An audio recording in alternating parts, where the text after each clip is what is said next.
I don't know. Was the PlayStation showcase ready?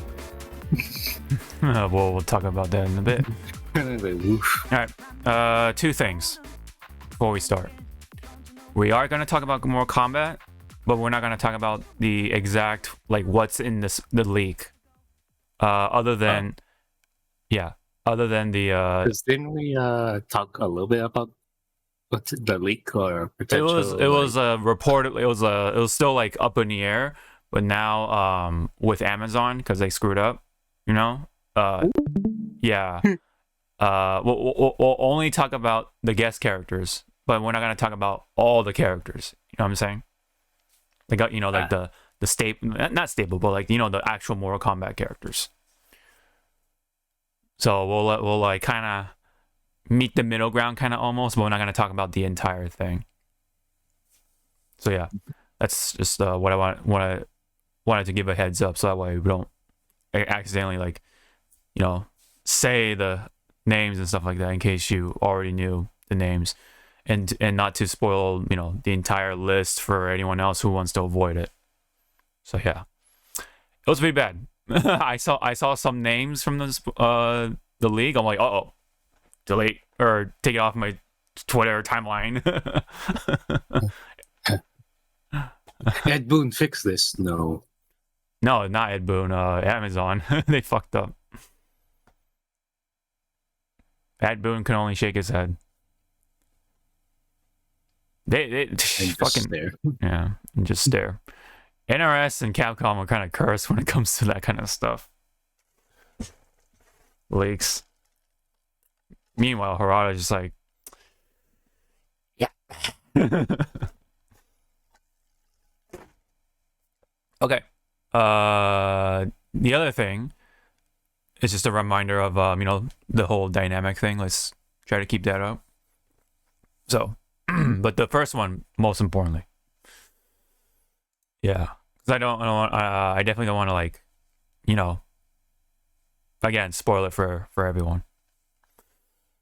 Right. So let's see. Anything else I'm forgetting, just in case? Not really. Okay, I think we're good. All right, you ready? Wow. Okay. Welcome back, everyone. This is, I believe, this should be 235. Yeah. Let me make this official. So, 235 for Hypecast. Thank you very much for tuning in. With yours truly, as always, Sean, aka Hawk525, and with my cohort, as always, Zawa, with the background of many common writers. At least with are they all new or not new, but modern, like the modern common writers and stuff like that? The Heisei period, everybody, from 2000 until... right. I had to think. So I'm counting back. When did the Heisei period end, technically, Kamen Rider? 01. So Kamen Rider 01 was when... So whatever year 01 came out, that's when the Heisei period ended. Oh, okay. I was right. 3 years ago. 3 years ago. So 2020. So yeah. Right. Yep. Well, yes, that is either way a lot of common writers in the background. Thanks to the technology of NVIDIA. Yep. Well, other pitchers would have been here, but Hawk here would have been very, very stern about it. And also that's fine. Also, it is fan art too, so Yeah. Fan art, and sorry, you won't be able to see a bird dad from a game. Yeah. Which I hope it's fun, getting more fun for you. Oh, yeah. I mean, I've been playing it more off the stream, so I've been just exploring. Like this is what I've even playing the main story. I'm just like fucking around, trying to find all the this time around for tiers for those who don't know already. There's the sky, there's the land, and then there's the underground. So it's kind of funny. It's like the like Zeus, Poseidon, and then Hades. We kind of talked about that. I think a couple episodes back, we were talking about some Greek mythology tangents and stuff. So yes. Anyways, speaking of tangents, let's not try to do that too much. We do have quite a bit to talk about for at least for fighting games a little bit, but the Frontline is definitely looking more a little juicy today for this one, including of course the PlayStation showcase that definitely would like to have us talk about. And yeah, so that's kind of the gist of things. Before we officially start though, I do want to present to you a little change in the soundboard. Yes. Oh, yes. Yes.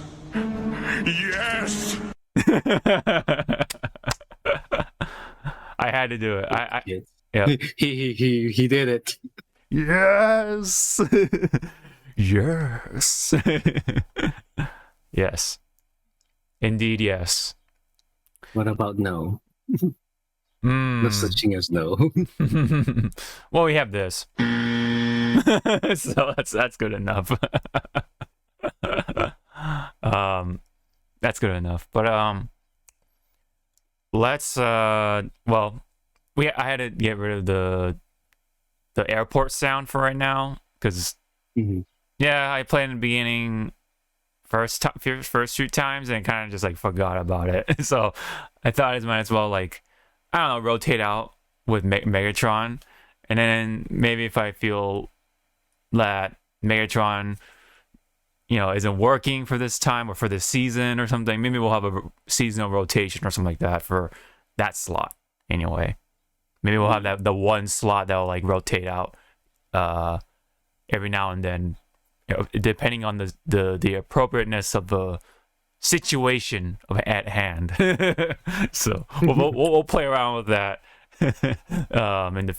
during the future process of things. Anyways, enough of tangents. Let's go. So let's start with some fighting game news. Nothing too major other than one thing I do want to talk about to an extent. But let's talk about some Street Fighter first. I just wanted to show this artwork featuring Luke and Kimberly eating two Chipotle burritos. And this is official. This is officially from Street Fighter. I don't know if you saw this firsthand. What do you think of it? It's cute. I do want to try a Chipotle because we don't have shit like that here. Yeah, you don't have the... Describe the taste to our audience that never had a Chipotle. Well, Chipotle... In five words. 5 words? No, just kidding. Well, I guess to an extent, I would say in 5... What did you say? Would you say 5 words? Yeah. I mean, is it... I'll minus one that. Make it how you want, because you can kind of like, it's kind of so because how it's set up, it's kind of like Subway, right? Like you have all like the ingredients like kind of laid out on that table or whatever, and then they're just kind of just like, oh, you know, if you want a chicken burrito, they'll you'll just say, give them, you just tell them, oh, I want chicken, and then there's rice, there's grilled onion, and peppers and stuff like that, and then other such ingredients like that. So it's kind of like the process is very much similar to that of Subway, right? They assemble it for you in front of you, and then when it comes to the taste, I mean, there's various flavors, I guess you could say. I mean, yes, it does have some, to an extent, like Chipotle flavor to it, depending on what you get. There's like the marinated meats, so if you want, well, I guess beef for right now, and then they always have something new in rotation. But it's like basic Mexican food. Overall, it's good. It's pretty, I guess, convenient.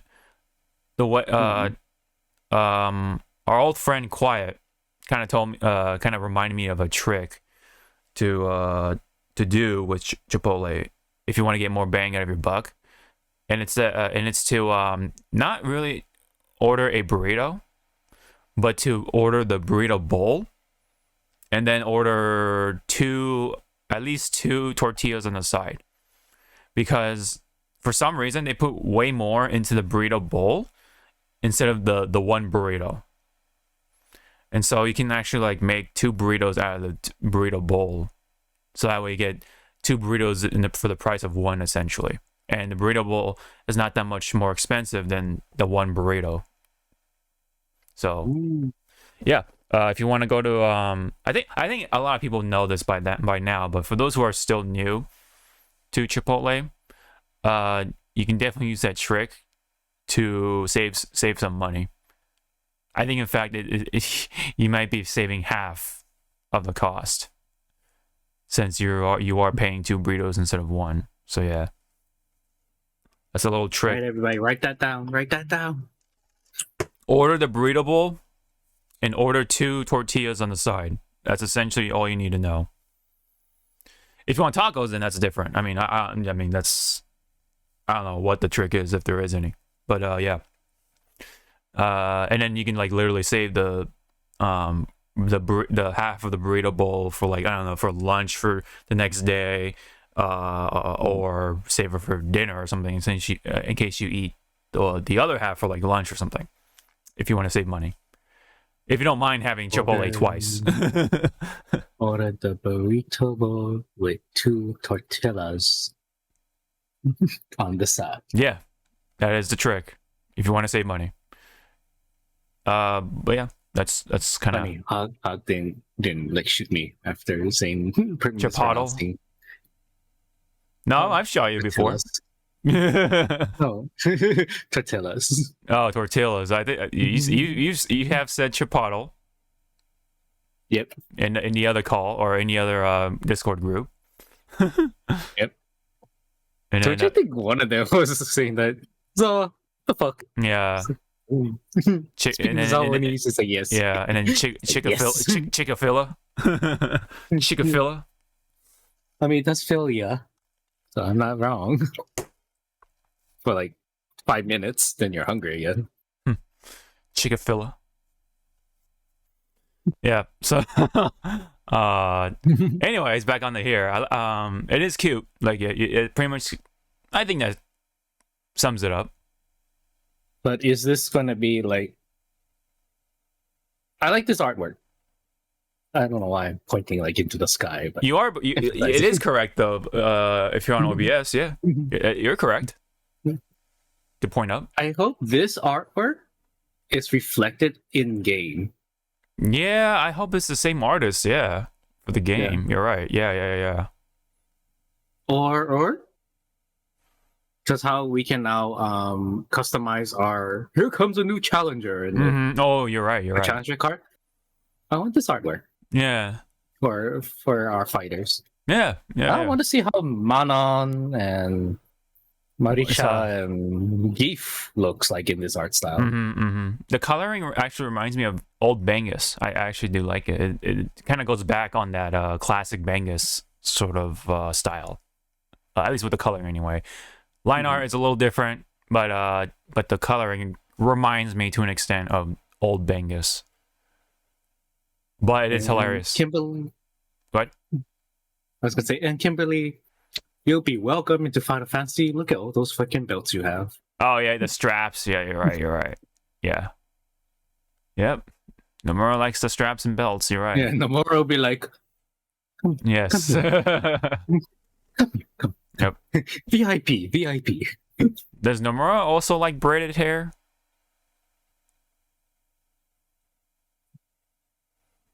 It kind of look like belts. I want to say yes because of Lulu from FF10. Yeah, you're right. Like I had to. And then there was also Riku with her braided hair. Yeah. All right. Then she'll fit right in. Then she'll fit right in. Sorry, Luke. You need more belts. You need more belts on your forearms. You need more belts, or try not to look like Popeye. Yeah. Speaking of Popeye, funny enough, you I know. mentioned Like, here we go. Yep. Very good. Not segue, but It's a segue. Yeah, that's a segue. Look at this. Because the official Popeye account, I guess, I don't know, or calls himself Popeye, made Popeye, I guess, in Street Fighter character creator mode. Yeah. Yeah, I think it's just a self-proclaimed what do you call it, Popeye official Twitter thing. It's just a blue check mark, so we don't see the yellow one. But by the way, this person made a Popeye, so I thought that was funny. Just throw that in there because I guess it worked out first off, and then Luke kind of looks like Popeye himself, so it looks like if Popeye was thrown into the Zoomer sort of era or generation, I should say. You got the swooped hair, got the blonde swooped hair, and then him being young and all that stuff. But I don't know. I mean, what do you think of this iteration? More. Now I want to see like other. Like other cartoons and stuff that do have human characters. Mm-hmm. Oh, other human-like characters, yeah. To like go like, hey, let's try and make our character in this game. Yeah, like other people have attempted Popeye, and I feel like these ones are a little closer. I feel actually, because the forearms aren't big enough, or the bicep is not skinny enough, rather, to accentuate the forearm. Yeah. This one's a little more. This one's like the Hollywood Popeye, if Popeye were to come back today, because Hollywood does not know how to design characters for live action purposes. Because you've seen Sonic, right? The ugly Sonic. Remember the ugly Sonic? You mean perfect Sonic? Perfect. It's perfect in every way. Yeah, really. We've seen that Sonic, and in fact that Sonic made it into the Chip and Dale movie. Oh man, the teeth, man. It's the teeth and the eyes, man. They get me every time. But yeah, people like to make those characters in Street Fighter. Is there a character in mind that you want to recreate in Street Fighter? If she doesn't make it, because I'll treat the creator character like how people treated Soul Calibur's creator character creation. Yeah.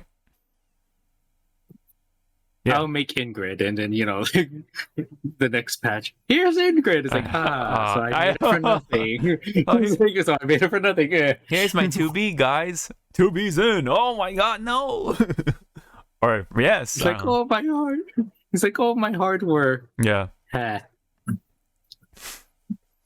wonder if you can like adjust it as you go in the story. So hopefully that's a thing in case something happens. Like if you want to like pretend that your character actually is bulking up along the way, that'd be kind of funny. To make it a little more immersive. That'd be pretty funny. But yeah, mainly the Chipotle thing has been the sponsor for at least Capcom, Capcom anyway. So I think that's pretty funny that they even went out their way to make this have this fan art produced with the Chipotle logo and everything. As you can see when we zoom in a little more, right here, you see the logo right there stamped into the foil of the burrito wrap. So that's but yeah, it's Kimberly and Luke. Maybe there are people out there who like to ship Luke and Kimberly. I don't know. Yeah. I don't know that timeout screen between Luke and Jaime. Yes, Jamie. Yes. Yeah. No. I think that's I saw that. I saw that. I think they're going out. Yeah. Kind of like the Naruto Sasuke thing. or Zoro Sanji shipping. But I like this pairing. I don't know. I think it's something about it. I think it works. Any other lingering thoughts for Street Fighter or anything? I was gonna say pairing. I want to say Marisha and Zangief. Oh has yeah, like a secret pairing. Mm-hmm. I think it'll make a good pairing. Yeah. Sorry, Armika. It's okay. Armika has Nadeshko. Yeah. Nadeshko. Yeah, you're right. She ain't lonely. She got her tag partner. What was I gonna say? It'd be so funny. Nadeshko is going out with Alex and Armika's like. I'd actually be down for that. I'd be down for that. And then Armika gets third wheeled. That'd be pretty funny, actually. I actually be down for Nadeshko Alex sitting in the back of the Alex's truck. Right? Yeah. Armika's like in the back, like sad. Yeah. Well, yeah, I actually be down for Nadeshko Alex. I've never thought about that. I actually never thought about that pairing. That'd be pretty funny.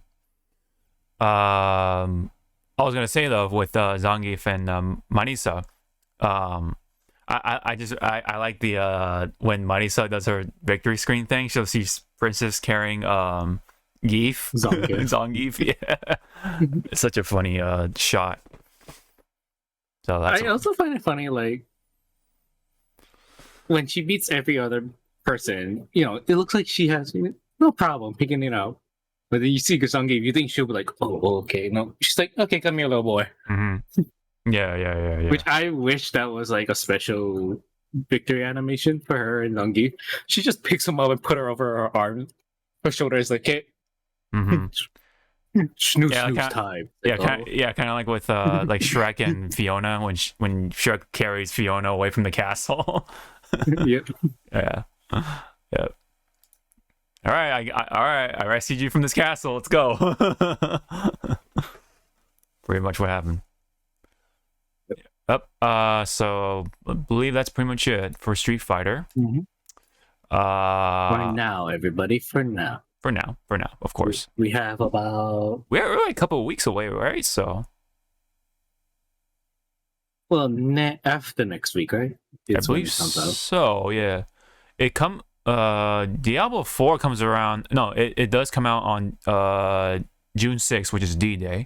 And then Street Fighter is just like right after, right? Somewhere around the 12th. I think, does it come out the 12th or something like that? I forget. Anyway. It's right around the corner pretty much at this point. So it's just that much away, man. It's crazy how much time flies. We're already in June. Or almost in June, pretty much. Okay. Let me see. Oh yeah, and also Combo Breaker is gonna be already has already been finished by the time this episode is out. So that's crazy that Combo Breaker was already here, I should say. I do want to try to stream that. If I have the time for it. At least top 8 anyway. Okay. So this is a bit of a delicate thing. So I did talk about this with Zawa earlier before we went into this, because I do want to be a little more delicate about it, because this does involve with a leak that happened with Mortal Kombat 1. So I guess NetherRealm had to put out a list of characters so that way Amazon knows what they're selling. So that's why they had to already put out the names for DLC 1. And somebody screwed up, quote unquote, at Amazon and put out the list. And they took it down immediately after, quote unquote. But what goes on the internet stays on the internet, pretty much. So yep. It kind of already spread like wildfire. And I saw some of the names in the leak, but we're not going to talk about it. other than a couple of characters that were mentioned, at least mentioned in this one, comicbook.com. It says that, you know, Homelander, Omni-Man, and Peacemaker are going to be making it in there. You know, so, I mean, the two do make sense, right? At least because Amazon, right? So I guess they have some sort of connection with Amazon, or this time around, you know, have the permission to put out Homelander and Omni-Man, which is funny because they're both Superman trope characters. I mean, we talked about Homelander being in it from the past, from some reportedly leaked stuff. Like they were kind of like treated like rumors, but you know, with this leak, looks like more and more to be true. But we didn't not talk about Omni-Man, which we did talk about Omni-Man hypothetically, to compare it to Homelander, like, oh, who wins, you know, whatever, blah blah blah, because, you know, so Homelander and Omni-Man are supposedly going to be in there. And then there's Peacemaker, which also makes sense because DC and you know, Warner Brothers, you know, blah blah blah, you know, that type of stuff. Did you actually see the leak yourself or no? No, I have not. Okay, so you know, yeah. I was gonna say, so we can just touch upon a little bit of it, like just surface, and then just fly away. I mean, that's what we're doing. Like, I just want to mention the leak, but I don't want to say the entire like content of it. Yeah. Just talk about a little bit of it, like we were doing here with just the guest characters here. Because I think more people want to see the MK characters than anything. I think they don't really care about the guest characters. They want to see, like, if, you know, if Reptile makes it back in there, or like, you know, Raiden, or I mean, not Raiden, but like, you know, all the other characters that didn't make it into Mortal Kombat 11 and stuff like that. So they're, you know, waiting for that stuff, and who are going to be the cameo fighters and such like that in this season pass. So, you know, I didn't want to like spoil the entire like thing to everyone who wants to avoid it, you know. So that's why I want to just talk about the guest characters per se, rather than the MK characters, you know. Just wanted to hypothetically speak about it. But was there anything else you wanted to like touch upon relating to the league? Touch upon to the league. It's more on the Amazon employee, well, whoever, you know. Yeah. Put it up. It's like, I'm gonna be a hero to everybody. Mm-hmm. Oh shit. Yeah. Well, why is my boss mad? Yeah. I said earlier before we started recording, like, you know, NRS and Capcom, man, they don't have it easy when it comes to that type of stuff. They're like cursed, and you know, and a lot of times it's not on them; it's on the people or the platforms that are putting out their games. You know, with Capcom, Steam fucked up, right? And then what was it? In this case, Mortal Kombat, you know, Amazon fucked up. They done fucked up. So unfortunate that happened, and hopefully that can not happen next time with season 2 or whatever. So if that happens again, I mean, of course, Ed Boon and his team are going to be frustrated. You know, I kind of wish that like all fighting game. This is like for all fighting game companies.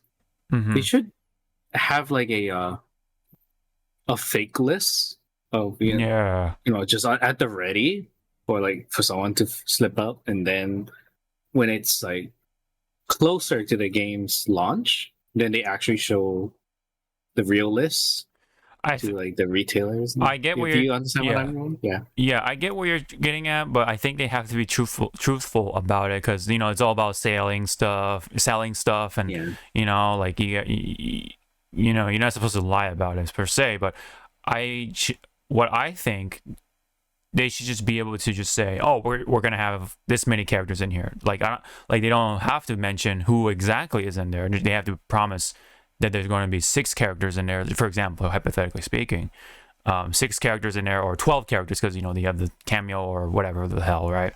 Well, however they're going to handle it.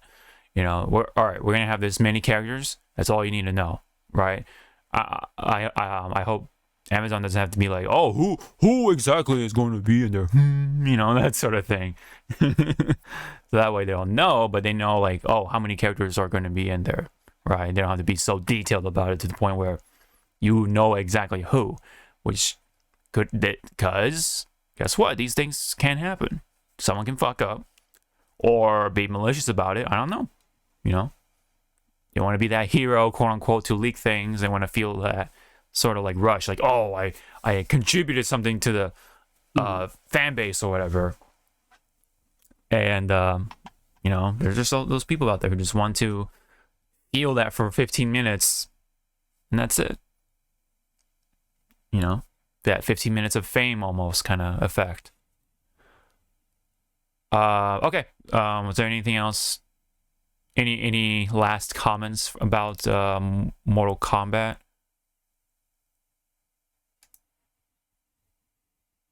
I guess for Mortal Kombat, for character wise, maybe do what oh, I just lost my train of thought. Oh, do what Capcom or forget the other fighting game company. Not Bandai. Oh, Bandai Namco. Tekken. There you go. Oh, okay. Are doing when we get closer to the release date of Mortal Kombat, do like little character trailers. Oh yeah, right. Yeah. And if not, then you know, like a months. Do it like in a countdown of 5, like 5 months prior. Do like one small snippet trailer of like what we're gonna see next month's gonna be like this for this. Then the last 3 months will be like small character trailers. Yeah, you know, like something like that. Yeah. And then I guess like the week before, it just goes like, hey, this is season 1's pass of characters. Have fun. Yeah. Pepsi. Yep, as always. Yep. Oh yeah. So there's a couple other things. One of them is just a meme, but this one is worth mentioning.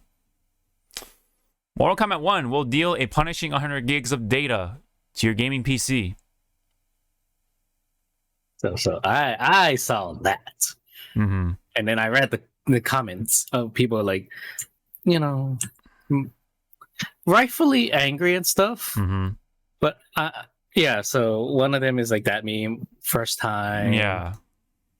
And to me, it's like gaming PC. Yet these are the ones that will nilly-willy download the 150 whatever plus gigabytes for fucking Call of Duty games. Yeah, Warzone. Yeah, so it's like you're just going like, really? That's only slightly small. That's only slightly smaller than Modern Warfare 2. Call them out. Yeah. Call them out. And then there was another comment saying like, you guys have gaming PCs, right? Where's your 1 terabyte? You're at least 1 terabyte fucking SSD card drives. It's like that is true. In my rig, I have 3 1 terabyte SSD. Right. SSDs. Do I need them? No. I just have it because it's just fuck it. Like, there you go. I wonder what that means for like PlayStation and stuff. Like, does that? Yeah, for the console. So I think I read it somewhere. I can't find it anymore, unless that was like a dream, like a lucid dream. Yeah. The console version is going to be like smaller-ish, but not like wow, decent size. It's like whoa, good god. Maybe like 80 gigs or something. Yeah, probably like when it would be 80 gigs, but but again, like yeah, it's going on PC. You kind of, and you know how there are the PC nuts. Yeah. They want the game to look beautiful. Right. So you kind of need to boost up the stuff. And I don't know what. What this is this Black Mirror? What? I don't get what this is from. I'm not sure. But I like that one, the Peter Griffin one. If you scroll up. Oh. Right there. Yeah. When you have your gaming TV, who the hell cares? Like. Yep. But someone said it. Play on console, right? That's less storage. You know? Not exactly I mean, at least, you know, NRS are not beating around the bush. They just outright said, like, okay, this is how much it's gonna be, at least. Yeah. So, which again, like, mm-hmm. for those when you have gaming PC, I will question you of why you only have 100 gigabytes for your hard drive to play games. I will question you on that. Right.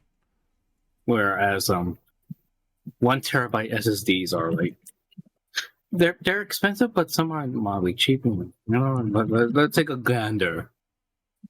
I mean, they're getting 1 terabyte. Mm-hmm. A 1 terabyte SSD.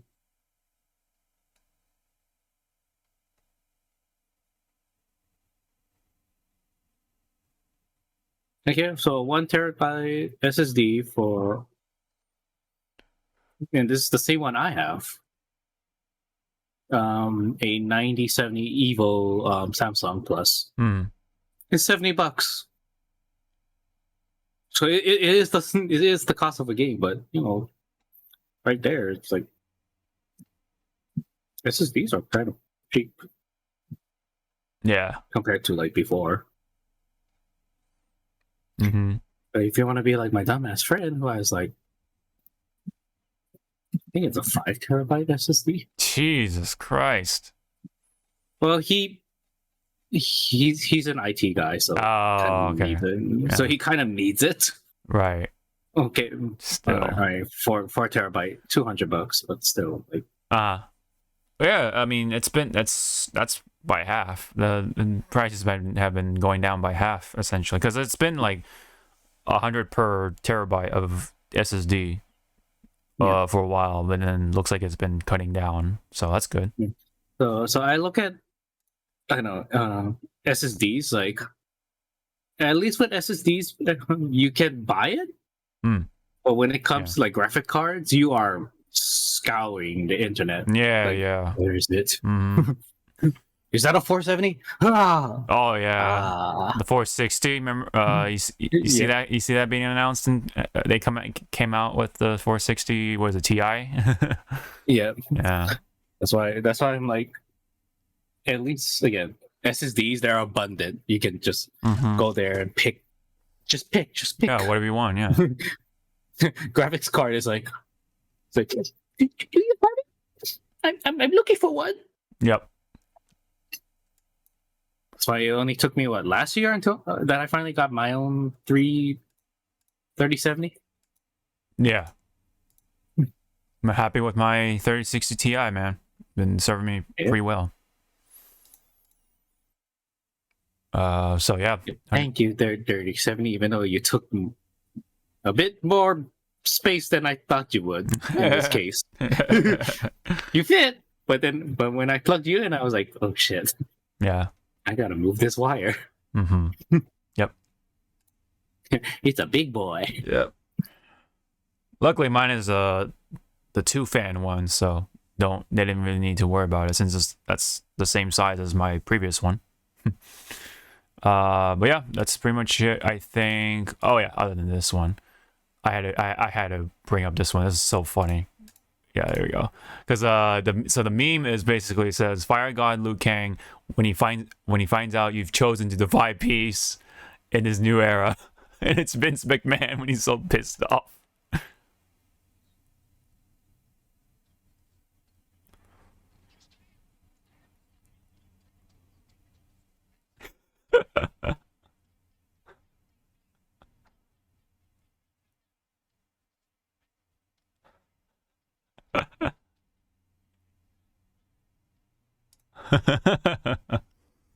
No, I want to see God. Fire God Liu Kang did that in the game. Yep. Where's that son of a bitch? Sir, he's like, Master, Shang Tsung is here. Where is he? Where's that son of a bitch? Take me to him. Shang Tsung is defying peace again. He's like, what? Take me to that son of a bitch.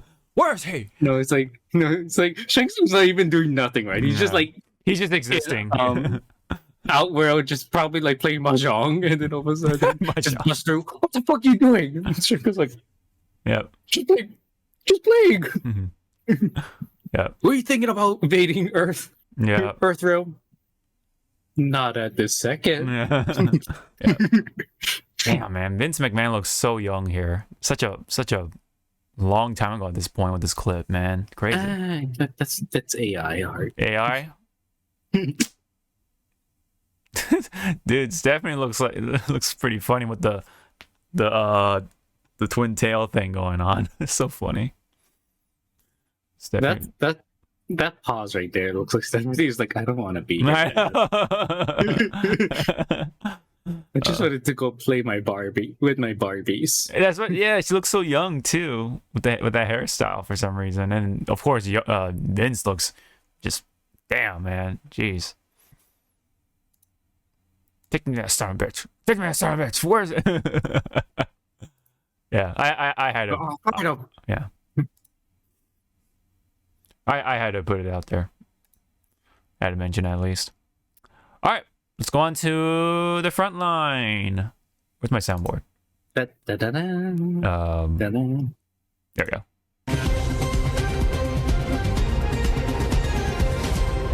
Nice. All right, so all right. So yes, the PlayStation Showcase has went on. Sadly, we did not see Mortal Kombat gameplay. I guess that's for later. So we can go down this thread to pretty much TLDR our way through the show. What was okay, so let me ask you this. What was the highlight for you from this showcase? Okay, so I didn't watch the whole thing because I was at work. Right. The only, I guess, highlight is you're asking that piqued my interest was Spider-Man, yeah, Dragon Dogma, and Snake Eater, which this man over here was hearing me hum. Yes. Earlier. We'll get to those 3 games later. Yeah, for me it was definitely the big one was Dragon's Dogma 2, because I really liked Dragon's Dogma when it first came out. You know, it was really rough on PlayStation, let me tell you, but boy, was that game fun. What build were you, if I may ask? My first build was Mystic Knight. Mine was full. I went full on sorcery. And let me tell you, that thing was so fucking hard to do. Yeah. When some of the monsters and I guess the AI, when you cast a spell, all of them, no kidding, would just go like fighting your companion, and all of a sudden you breathe. It's like, it's like, oh, that wasn't me. It was this rock. Yeah. That rock did that spell. Dude, sorcerer is always so fun, especially when you summon the meteors. Oh my god, you're basically calling down the AC 130 with the. I mean, missile strike. It was fun. Summoning the meters, but when you have a Gen 1 PS3 that you were chugging. I know. Yeah, trust me. And I was like, oh god. No, when you're Mystic Knight and you summon that one move where you can I think it was you can summon a totem or something. You can whack it and it shoots out lasers, and you can you can do that multiple times, and it just chugs the hell out of your PlayStation. It's crazy. It's super good, of course, because it's the shot's home on the weaknesses of the monsters. That's why Mystic Knight was broken. You just like hit it, and it just does everything for you. But the Game Boy was lagging when you do that. I remember that game being so fun.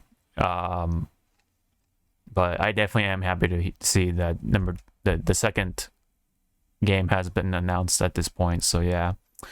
But yes, let's just go through this show. Try to quick and dirty it. There are a bunch of like indie, not indie games, but like a lot of studios that were picked up by Sony that were formerly, I guess, in indie studios. But yeah, there's Haven. I think it was like some sort of like first-person shooter or something like that. Fair Game. Helldivers kind of gave me reminders of like Starship Troopers. The way they like do their commercials, because it's like, oh yeah, join the military, that sort of stuff. I know. Yeah, that's what I got to. It's like, the big ass flashback. I'm doing my part. Yeah, I'm doing my part. Mm-hmm. I'm doing my part, and then they're like, you're a kid. A good bug is a dead bug. Mm-hmm. Yeah. Oh yeah. The bugs, dude. Like, come on. Like, how could you not think of them from Starship Troopers? Which is more funny. There is a Starship Trooper game out there already. Yeah. Out there, yeah. So yeah, essentially this is Starship Troopers, just with a different name. It's called Helldivers too, by the way. And, for the PlayStation 5. Which I did not know there was a 1. Yeah, I know there was a 1 either, but I guess it's here. Coming out this year. Morals of Avium. It's like a first-person sorcerer magic thing. Kind of looks neat. Then you have Ghost Runner 2, which is basically like, those games that like have YouTubers talk about shit in the background, but like not in the background. They're in the background, it's like some sort of like speed running, like gameplay footage, and then you have the YouTuber like just like talk about like, I don't know, like talk shit about other YouTubers or like drama shit. Like Leafy is here and like all those YouTubers, Pyrocynical and all that stuff. Like, they have that kind of. I believe the first Ghost Runner was on the PSN for free. Yeah, like a few months ago. At some point, yes. It's also on Switch. It's also on other platforms. But yeah. They have Ghost Runner 2 now. So. I do like the character design. Yeah. Cyberpunkish, and now they're incorporating a motorcycle into the speed running thing. So pretty cool. 180 miles per hour, that's it? Slow. Slow bitch. No, there's 212, Yeah. It's not as fast as family. God damn it. Okay. So that's Ghost Runner 2 coming this year. There's this game, I'm not too sure. Oh, it's Phantom Blade. Okay. So there's this mysterious game. It's kind of like the Dark Horse almost. Yeah, it's like a Dark Horse with Chinese mythology. Not mythology, or touch upon. They touch upon Chinese mythology stuff. Mm-hmm. I mean, at first, I thought it was a DLC for Wolong. Mm-hmm. And then it was like, oh no, it's this. It's a separate thing. Yeah, seems like. So because the trailer, I did see this trailer like earlier today because I was bored, so I kind of wanted to see, what's this game? Yeah. The combat system looks interesting, but questionable if it is going to translate from what we see in trailer to what we see in the final build, because it always happens. Wow, this awesome thing happens in the trailer. Plays the game. Where is it? Or why does this look entirely different and not as cool? Yeah, I mean, it could. Hopefully, there's like cinematic aspects to it with this combat for the people who play. Of course, I'm not personally like oh, I want this, or anything like that. I'm just kind of like, all right, cool. Yeah, I'm not like that for this game. It's not the I need you. Yeah, I'm not like, oh, I need this game in my life or whatever. But yeah, I mean, it looks cool if I'm watching it. But I hope for the fans they get what they want from this game. Yeah, so it's called Phantom Blade Zero, or just Phantom Blade. I'm not too sure. But other than that, I mean, it looks interesting to watch. But I don't know how it's gonna play, and so I don't know. We'll have to wait and see, I guess. There's another game from Giant Squid. They're very known for their art style. This one's called Sword of the Sea. So yeah, which this is to me, as I like artsy stuff. So this actually piques my like artist in me, going like, ooh, I like it.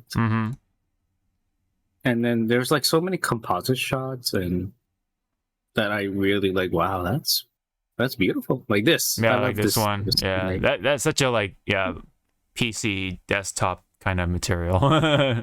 Wallpaper. You see, kids, back in the day on Windows XP, you could have that wallpaper be animated on your screensaver.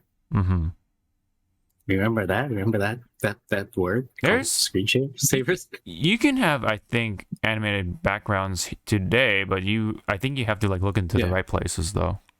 Yeah, so like for animated backgrounds, just download it from Steam.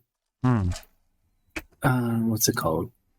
Because I have it. It's called Wallpaper Engine. And then you just keep downloading from their workshop. They have animated wallpaper, which also plays like music in the background. You can adjust the music. They also have other type of animated backgrounds, which I was like, whoa, this is on Steam. Yeah. Anything goes in Steam, man. Yep. Hell, my friend on his animated background, he has the entire clip with the movie stuff of the raid, the hallway scene. Oh yeah. And I'm like, doesn't that get distracting? He's like, that's why I put it on my second monitor. It's like, okay. I was like, okay, but still, I was like, isn't that again distracting? Yeah, and then there's this game. It kind of reminds me of Spirited Away, or not Spirited Away. Sorry, Princess Mononoke. Sorry, I'm getting my Miyazaki movies mixed. Mononoke stuff, because there you have the big wolf, you have little wolf. Unfortunately, big wolf dies in the trailer. Kind of like what happens in Mononoke, kinda. And then, yeah.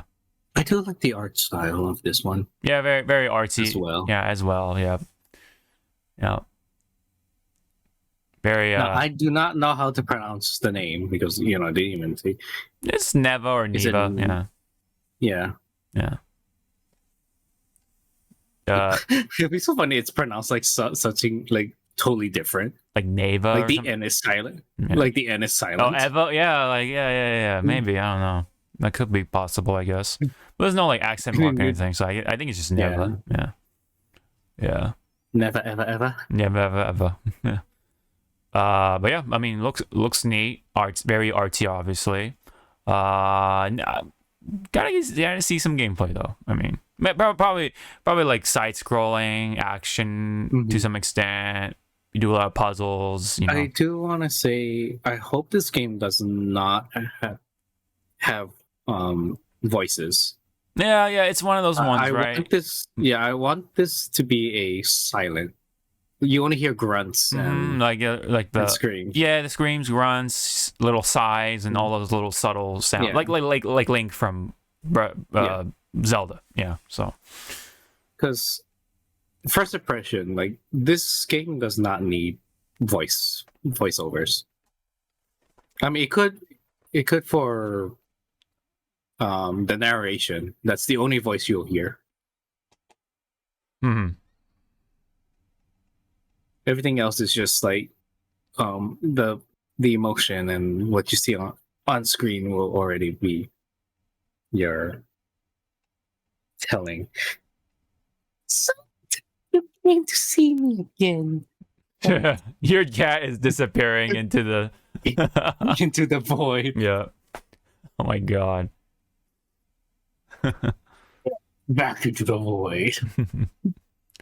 Okay. Speaking of cats, there's Cat Quest that came right after this really solemn trailer. It was like, oh, happy go lucky. I know, it's like, look at this dark, depressing shit. Yeah. Happy. Yeah, like, yeah. Where did that come from? Yeah, the timing of the trailer was like kind of funny in that regard. But yeah, it's just like it's really basic, like looking. It reminds me of Maple Story for some reason, like with the art style, like how the game Maple looks. Story. Yeah. It also reminds me of, like old JRPGs. Yeah, the like old stuff. Yeah. Mm-hmm. But I do like the title. Yeah. Cat Quest. Cat Quest. Pirates of the Purian. Yeah. Purian. Yeah. Purian. I was like, I like that. Yeah. I like this. Or Paribian, depending on where you come from, I guess. Yeah. I did see the trailer of this, a few hours ago.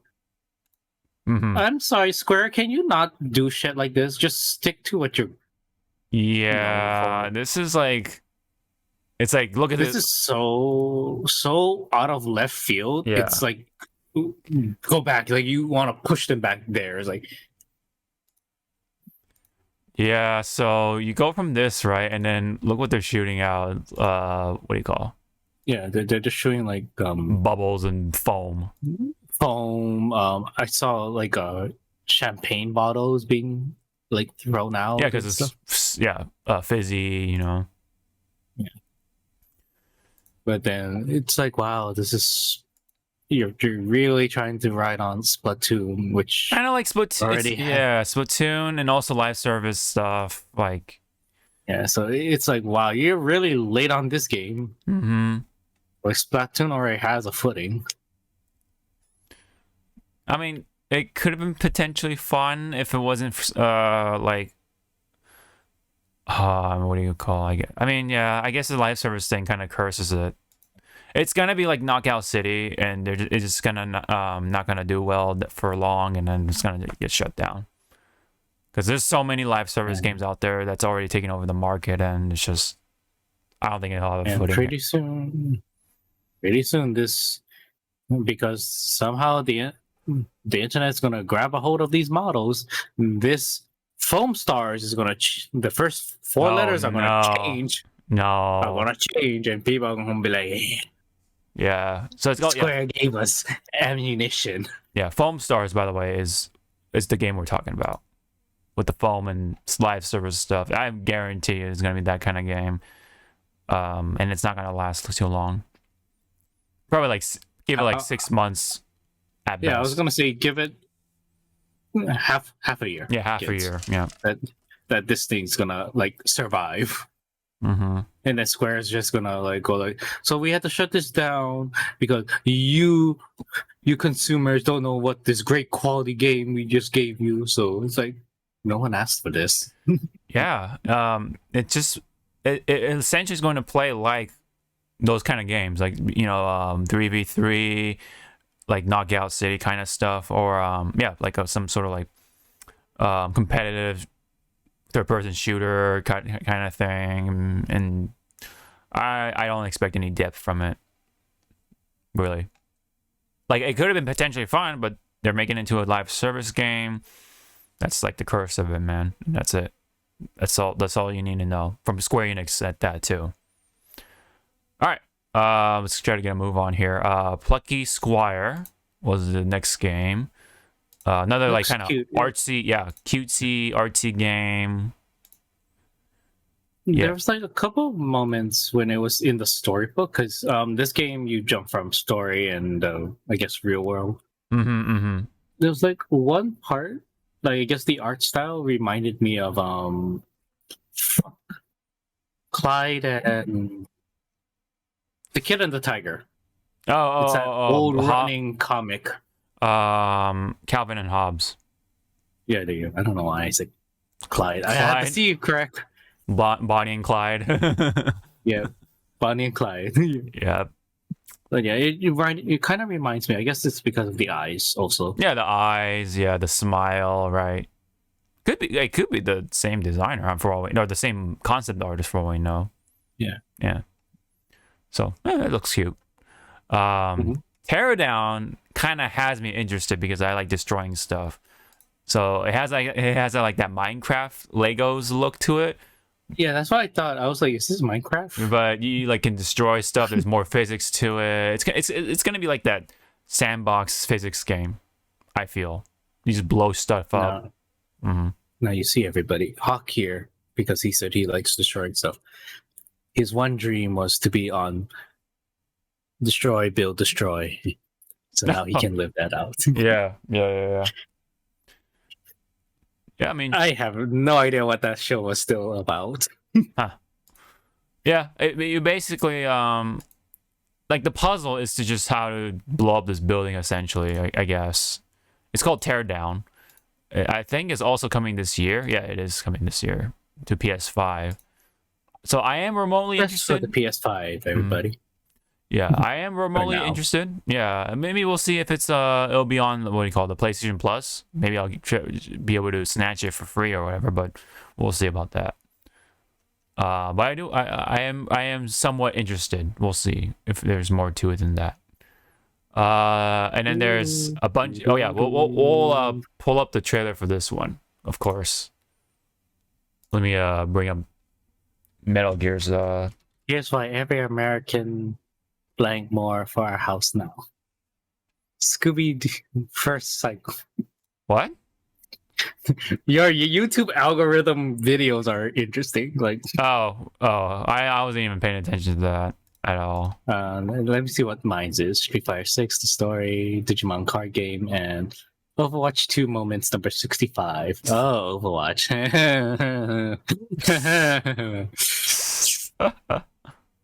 Yeah. Ain't that a sad thing? Anyway, so what's not so sad, especially for Metal Gear fans, is this one. Right, we'll play the trailer for this. Bunch of animals and predators and whatever.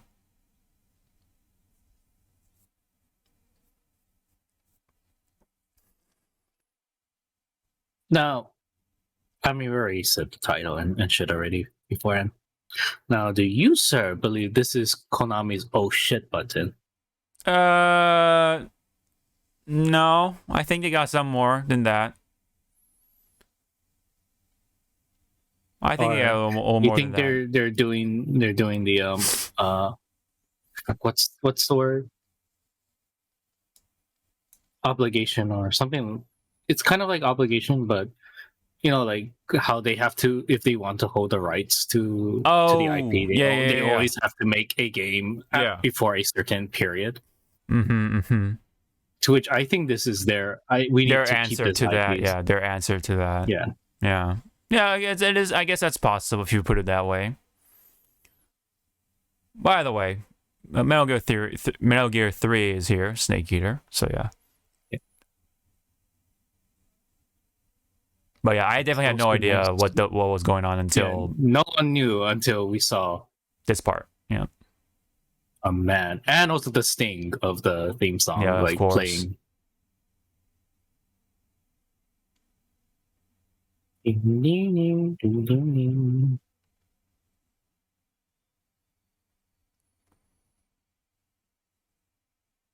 So on a technicality is Metal Gear Solid Delta. Yeah.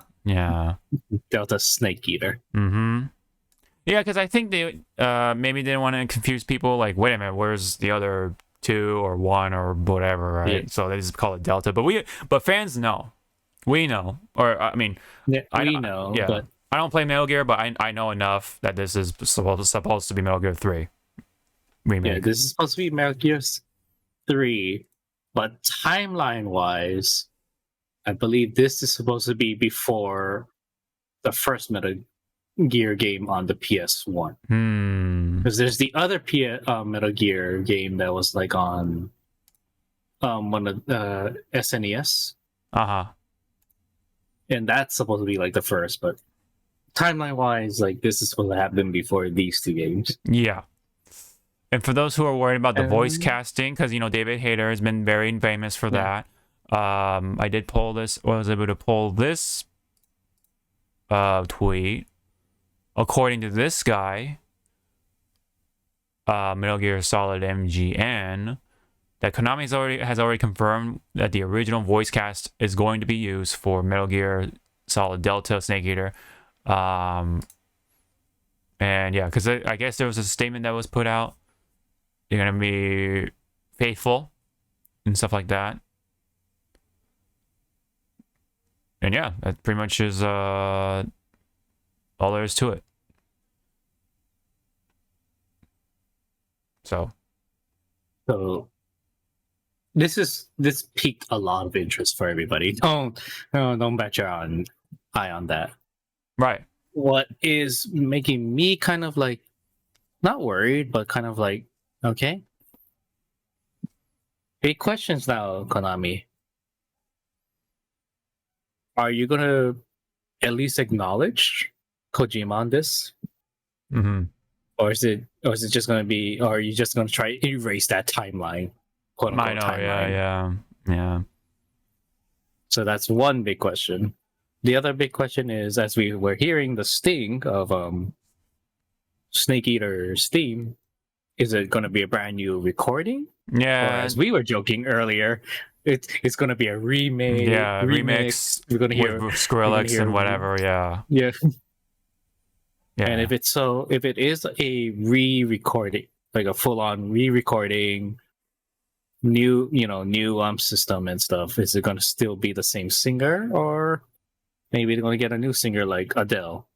Yeah, I don't know, man.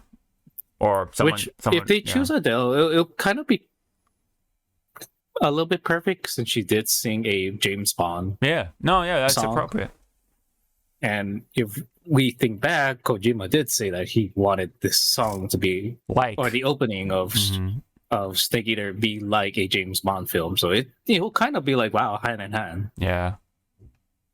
Kojima loved this movie, so yeah, he wanted to incorporate that into his games. Yes. Switch now with Snake Eater, because it looks like a full-on remake, right? Yes, it's a remake, full-on remake, I believe. What would happen if they took away the ladder scene? How many people will be up in arms if they took away that ladder scene? There will be, or made it pitchforks and torches. It short, yeah, like super short, like. Yeah, it's just like even like it's like a step on the stairs or something. That's it. Yeah. All right. Because I remember it was the full song mostly, right? Yeah, it's yeah. It plays out this whole song, and then you're done with the ladder. Yeah. So what if the ladder scene, it was just all the way up to the chorus, like the first chorus, and then that's it? No, it wasn't like the full song. It was like, wait, that's it. It's just going back down, going back down, going back up. Yeah. No, it's just what a threat. That's it. That's even. What a threat. That's it. It just stops right there. It's like, wait a minute. It's like, wait a minute, that's illegal. Yeah, no. It's not how it's supposed to be.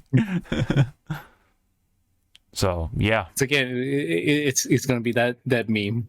We were on the cusp of greatness. Yeah. So yeah. But Snake looks good. Mm-hmm. Yeah. I'm just ready to see how Boss looks. Fucking the old man. I wonder if they're gonna add that mechanic back. I think his name was the end. Yeah. Yeah. I wonder if it's how you can the time skip, right? Yeah, you can do the time skip. You can do the time skip to kill him. Yeah. I remember my friend doing that. Like, I watched him do that, like, when we were kids, and I was like, oh my god, did you really do that? Another fight I hope they fix and make it a little bit more action-y ish will be the Onslaught fight. Oh, Young Onslaught. Yeah. I hope they kind of fix it, but kind of like not like destroy it, but just like, make it a little bit more fun instead of like yeah. I like that his like eyebrow almost like goes to the headband. Goes through the headband. It's Yeah. like, that's really anime. Yeah, very, very anime-esque. He's so mad. Now we're missing his bangs going over his eye. I know. You just see his eye through it. I know his his eyelash, or no, his eyebrow like somehow over. No, some characters with their eyelashes goes through the bangs. You're right. You're right. Yeah. But I was specifically referring to the eyebrow. Depends on the artists. Yeah. And then and then after that trailer was done, we got this little treat. Yeah, the collection. Yeah. But see how it says Volume 1, everybody? So you know there's more. Yeah, there's gonna be more. What if it's just like parts of these games, and then the rest of the game is in Volume 2? Or on Volume 2. Yeah. I was thinking like, okay, so they're doing volume like these volumes. Mm-hmm. What if Volume 2, you got 4 and 5, and also Peace Walker, PSP game. Yeah. To which we'll be like looking, if they did that, it'll be like, wow, Sony actually put a PSP game on modern consoles. Hey, Nintendo! Yeah. If Sony can do it, why can't you? Well, I mean, 3DS has a split screen, so it's a little. I mean, they tricky. They've kind of found out how to do that with what was it? The World Ends With You. Oh, you're right. Yeah, true. But they found out. They found a way. Found a way. But again, it'll be like, hey, Nintendo. They doing it. Why can't you? Oh, there's a lot of technology that goes in there. We gotta beef up the graphics. We're not asking you to beef up the graphics. We always are looking for innovation. And innovation is not. It's lost in the archives. It's labeled right there. Yeah. We're always looking for new innovation. Like, bro, we just want to play some classic games. Like, bro, just get over yourself, please. So, we already know you're innovative. Yeah. It's like, fine, we'll just play it on PC. Well, you cannot because it's our IP and stuff. Then re-release it. Well, we cannot because of this. Like, oh my. But why play this old game when you play these new games? Because we don't want the fucking new games, shit. Yeah. We just want to go back and relax. We want our nostalgia juices to flow into our veins. For once. Well, why didn't? Or it's like, then why don't you have the game that you wanted to play it on? Because there's none, and on eBay this damn game costs $500. Yeah.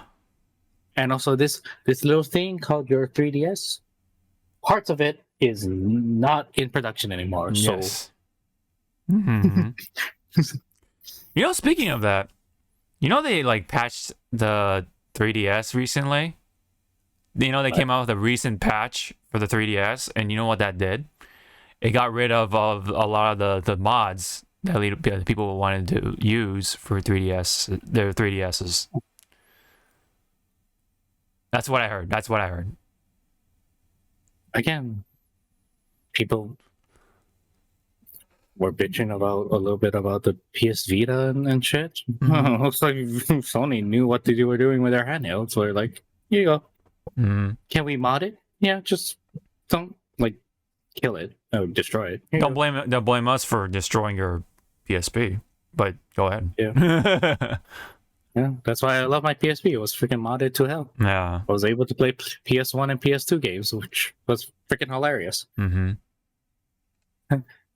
Wow. Because again, my PSP on the bus.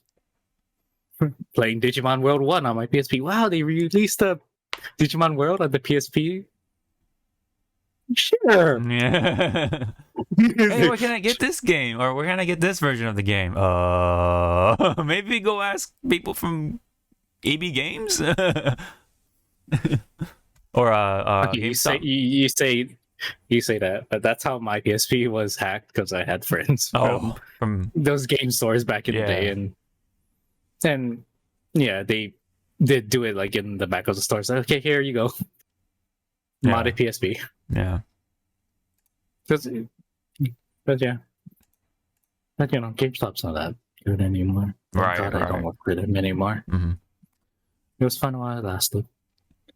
Next game up. Not Breath of the Wild. Not Breath of the Wild, but a lot of gliding and stuff. It's called Towers of Agaspa. Right. Probably emphasis on adventure and stuff. Well, open world. Yeah. It looks like Build Your City. Like you're kind of, yeah. Because there was like parts in the trailer like you were building homes and stuff. Okay. Yeah. I was gonna say for the title, the way it the logo looks for this game, I like it. Implementing what? Oh yeah. The towers. Yeah, I'm a sucker for like graphic arts like this. Yeah, a little more on the creative side when it comes to the logos. Yeah. Although I guess my small ass group on later on, I was gonna say it's not aligned with the line, but then I was like, oh wait, no. The tip of the T is matching the line and the S. Never mind, kids. Yeah. I think it's fine. I was gonna give this an F. I think it's fine. Oh yeah, and then there's 16. Like there's another trailer. There's nothing like new about it. It's just like, oh, this game is coming. Nothing really like revelating, or there's no like revelating feature that we haven't found out about yet. It's like, hey, this game is still around. It's coming. So nothing really much to talk about, and this is halfway. Yes. Alan Wake 2. They showed more of that. Kind of looks like John Wick in some shots. Like, look at that. Like, how could you not think of John Wick in these like dark shots? But yeah, I mean, looks pretty neat. I've never played Alan Wake myself, but from what I can understand, it's about an author whose I guess creations become real or something somehow. That's what I'm guessing. And there's police involved, or FBI or whatever, investigation stuff, detectives and whatever. Yeah, so it's coming out around Halloween, so kind of appropriate. This is Halloween. Looks good though.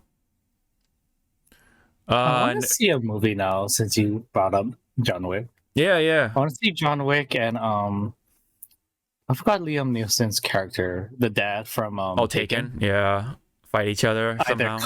Fight each other, or fight together. They're gonna fight each other first, and then they fight together. That's how it works. That's absolutely how it works. In those crossover movies, they always have the characters fighting each other first. Like, who are you? I know. Who are you? What did you do? Liam Neeson. Yeah. Liam Neeson is like asking like showing off like his killing technique, and John Wick is like with his pencil and just doing killing people with his pencil, and Liam's character's like, no, that's cute. Pencil. Yeah. And I was like, oh, that's cute. Yeah. Use like a nail file or something. Nah, I know, right? Like, or like a little sewing pin or whatever. Like like for sewing. Oh yeah, the sewing needle. And needle, yeah.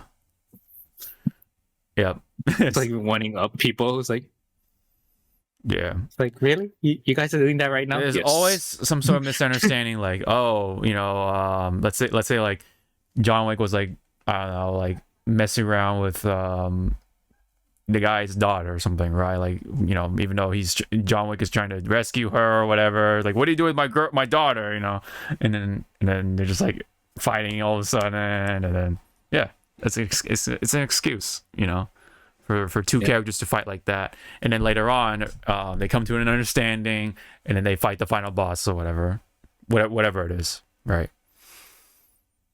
Meanwhile, there is another Assassin's Creed game coming out, excuse me, October. And then Revenant Hill is another like artsy little indie game looking thing. And then Grand Blue. This one looks pretty good. I didn't want to bring up the trailer for that one, so let me do that. This game has been in development for 7 years, I think 7 to 8 years. That's crazy, man. Because I think this was first announced in 16, I believe. So yeah, because I think what happened is essentially what happened with Metroid Prime 4. You know, like I think Nintendo was like, "No, we don't like the studio," so they went back to square one and then hired Retro Studios, and then now it's in development again. So I think what happened here was like, okay, we like your concepts for combat, but we're gonna handle it from here. So they just like side games essentially kind of took it over from there, and then might have been some sort of development hell along the way. So that's why it's taking this long. I mean, at least, you know, it came out of the whole like this game is a myth category. Yeah. Because this thing went quiet for how many years? Too long. Yeah. Because I remember you and the boys in the other Discord was really wanting to play this game, and then all of a sudden it just went dark. It went dark, yeah. This game just went poof. Yeah. Yeah, it looks like they have like Leviathan, all those like other monsters from you would see in like Final Fantasy. And there's Rasaraga and Zeta. Yeah, and who Pro that confirmed that he is reprising his role on his Twitter. So yeah.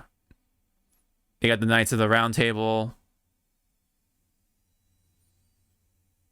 So yeah, coming this winter.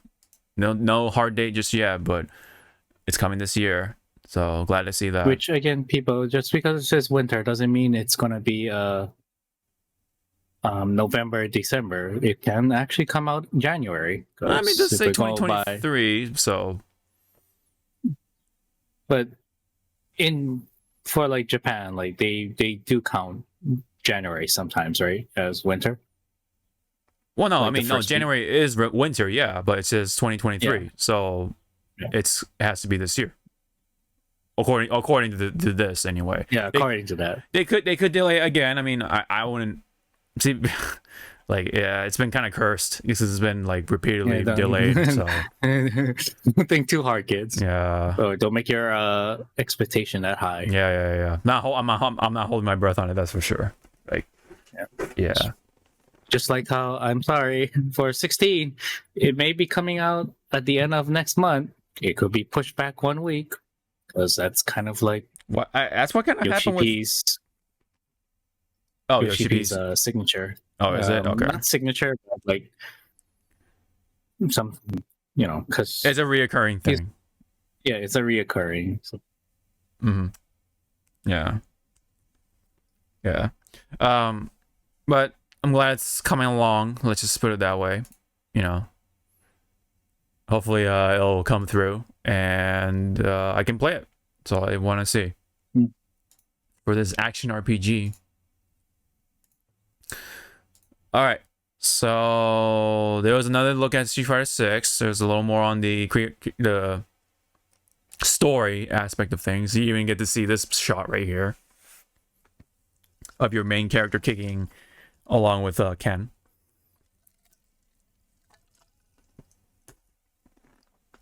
Were there any comments that you wanted to point out for this one? Because I don't think there was anything new here other than some cutscenes, but that's about it. No. Yeah. I mean, I guess it was just more character interactions that your creative character is gonna like see. Yeah.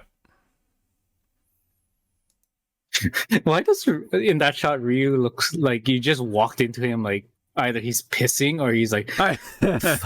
I know. or he's just like fuck, why? Yeah. Why now? Yeah, why now? Yeah. Like he's like, I'm about to eat my Chipotle. What? he's trying to really enjoy his Chipotle, and then you walk in and it's like, what? I'm trying to eat my lunch here. Damn it. And yeah. There's this shot right here So there really isn't nothing. Okay, the whole that shot of him actually taking partake with Chun-Li's class. Yeah. I hope it's somewhat like a QTE event. You know, you have to press the button. Oh on screen to, you know, do the moves. Yeah. And if you fuck up, Chun-Li comes in and just hits you across the head, like, do it again. Yeah. Yep. And I do like this. It's like, all right, everyone, we're gonna do this very easy pose. I know. Everyone else is fucking like dying. I know, just falling over. Some people are trying, yeah, and it's still up. And then of course, and you have grandma right there in the background. Like, wow. Yep. Still on her foot, yeah. Unlike all the other youngins. And your main character. Younglings? You mean Padawans? Anakin. the younglings, yeah. Oh man. As the Skywalker, there's too many of them. What are we going to do? Look at this blade. Yep. Yeah, that shit is cursed. But anyway. I like that shot. Oh yeah. But and you can also see like a true master using the technique and then someone just learning it. Mm-hmm. Like how you can see your creative character's leg, yeah, it's like bent, yeah. Can't got the power, man. You got that technique and power, man. And I'm sorry, son. Your shoes is gonna be destroyed because Ken over here has lugs. Yeah, lugs. Yeah, I know. He has his Uggs on. Yeah. He is. And I think that would actually hurt if you had like two guys like actually full force. Oh, for sure. Swinging. For sure, man. It's like whose ankle is gonna break first? Yeah. Not mine. Yeah. Looks like yours is already, your main character's leg is already breaking as is. So with that kind of, you're already dead. Yeah, your leg has already been crushed. Yeah. So nothing new for Street Fighter, but it's coming. So I'm excited for it. Well, there was a scene. I guess it was like someone walking by. Oh, and people were like were speculating that's Akuma or somebody. I was like, yeah. There was some weird walk by. I was like, wait, what was that? Was that some sort of like weird like foreshadowing or something? Or it's Alex. Hey man, don't get me all, riled up here, man. You know my boy. I want my boy Alex in here, man. Shit. Very appropriate to the theming of 6 because it's very urban driven. Yeah. I'm sorry, I lied. It wasn't Alex. It was Skinny Bob. I'm not Skinny Bob. Skinny Rufus. Oh, I swear, if they have a skin for that, oh my god. A Skinny Rufus. Yeah. Everyone on Earth will be like screaming like no. Maybe Justin Long will be like, okay, let's go, like because Justin likes playing Rufus. Yeah, but. And then you just like looking at Jay Wong's like, why? Mm-hmm. Who did you talk to? You could have gotten anyone else, and you brought back him. Yeah. Give me a second here. Hold on. Let me fix something on my door. It's door.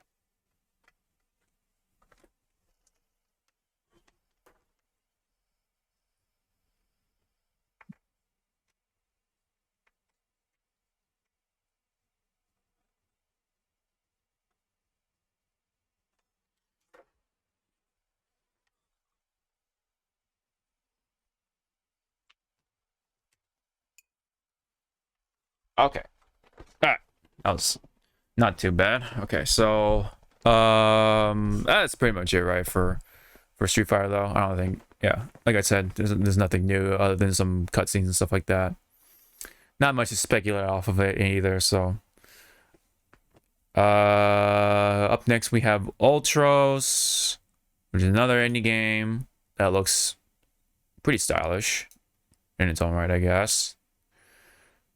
A lot of these like side-scrolling indie games, but that's kind of how it goes. Right, can't be helped. Tower Fantasy, Perfect World, I guess. No, wait, hold on. Is this the same game? I'm not too sure. They look so, no, this is Tower of Fantasy, I believe. Yeah. So they're having the perfect, or not, sorry, the Tower of Fantasy and stuff like that for PlayStation 5. But yes, Dragon's Dogma. I am definitely excited for this one. I'm gonna pull up the trailer for this one. In fact, so give me a second here.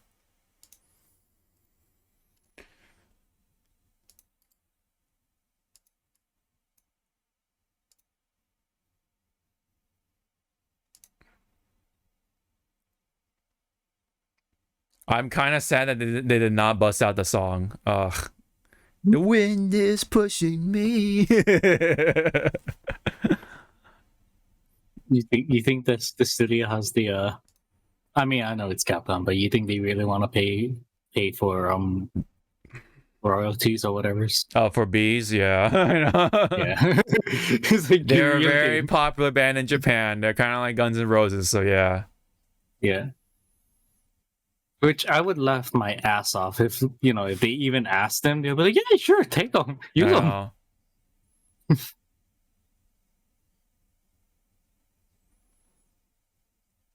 You can really tell that, you know, this was maybe made in-house. Oh, yeah. Oh, there it is. There's the meteor. The fucking meteor. Mm-hmm. Of course. It's a good thing it's going to be on the PS5 because if that happened, and I think it's called PS4. Your PS4 would have been chucking right now. Yeah, I think it ran. No, it ran okay on PS4. PS3 was suffering though. But look at this, man! It's such a big upgrade. I do love the upgrades on the monsters, and oh god, you're back. And then the dragon, right? The same dragon. Yeah, I was like, oh god, he's back. I wonder if it's because if you know about the lore and Dragon's Dogma, there's always arisen. It's kind of like a chosen one. Losing to that dragon, and they become that dragon or whatever, and then that's like kind of like the cycle repeats itself almost. So I wonder. Yeah. So. Yeah, I wonder if this is your character, right? Yeah, it's like your character from 1, right? Like, or this is like an entirely different dragon. Yeah, it could be like hundreds of years after. Yeah, so your character. Right. And I was gonna say, because you brought up the cycle, for those who wants another interpretation of this game, and it's a lore, quote unquote lore.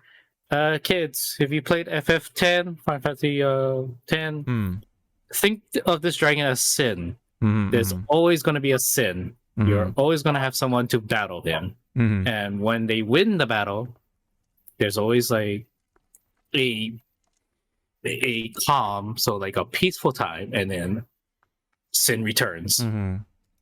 That's just the gist of it, of FF10. Yeah, in a way. It kind of compares in a way with this one.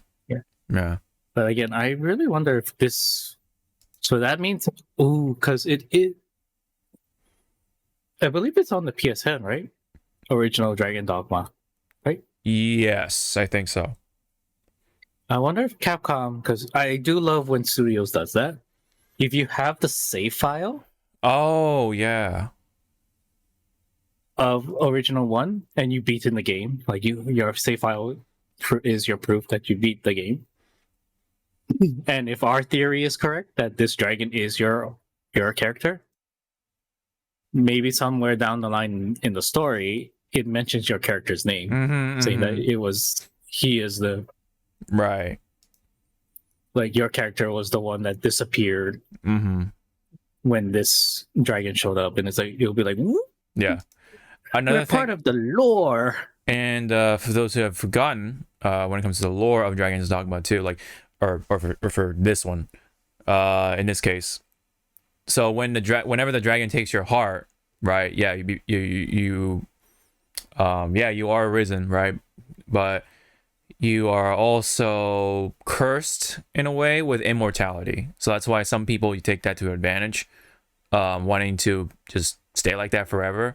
So that's why they don't want to beat the dragon, because if you beat the dragon, you, well, essentially potentially lose your immortality and you grow old and stuff like that. So there were characters, not gonna name any names, that were like that, and there was some drama there because of that. Like, you go beat the dragon, blah blah blah, you know, stuff happens. So yeah, so it's kind of weird. Yeah, it's like when you defeat the dragon, you take its place essentially, almost. Like, it's kind of hard to explain the intricacies and nuances and stuff like that, but essentially what happens. Like, someone always has to be the dragon, you know, that's a sort of thing. But yeah, that is essentially that. Well, let me just check something for a second here. Okay, never mind. All right. But yeah, essentially, yeah, the dragon's doing the same thing, taking your heart, you become arisen. Same voice too, I believe. I believe it's the same voice actor. Funny enough, I think that voice actor also voiced Kenpachi from Bleach. So I think it's David Lodge, I think his name is.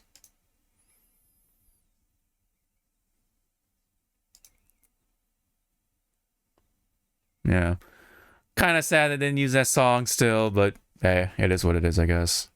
Maybe the license expired or something. They don't want to deal with it anymore. Maybe they do a new one. I don't know. God, I love that spell, especially when you upgrade it, man. It lasts so long. I love both. Imagine that spell. Like, before you upgrade it, which would be like your mastery of it. Yeah. Has splash damage on its first like level. Oh man, yeah, I know. Being too close to it, like you. God. Like it actually it like kills you. Yeah. And you're just going like, Yeah. It even has the same sound from the old one too, or from the old Bolide. It's kind of funny. You're still fighting Cyclops. Oh, you can make an ice bridge now? That's kind of cool. It's kind of cool. I just love that. You see one of like the goblins or whatever just fly away. It's so funny. Yeah. But yeah, the faces and stuff like that look really good. It's very expressive now. Yeah, for sure. Yeah, you got the Griffin. I think Ogre. Mm-hmm. It was the Sphinx that really scared me. Yeah. The most. Medusa. Or Gorgon. Oh, yeah, right there. Yeah. It's like, hi. Yeah.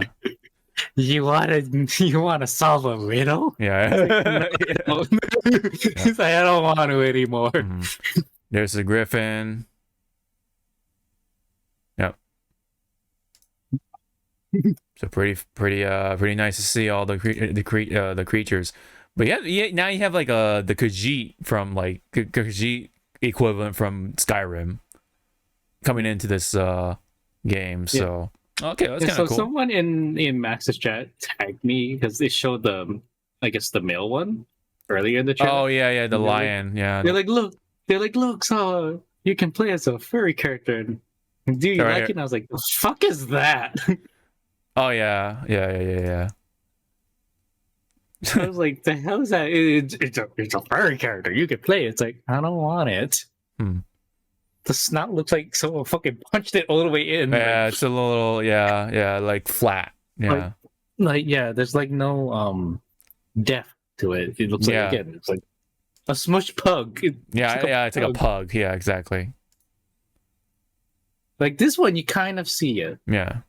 Kind of see it. You kind of see the mouth protruding. Hopefully they have like different version. Yeah. Hopefully they have like different species and creatures or not creatures, like different heritages. There you go.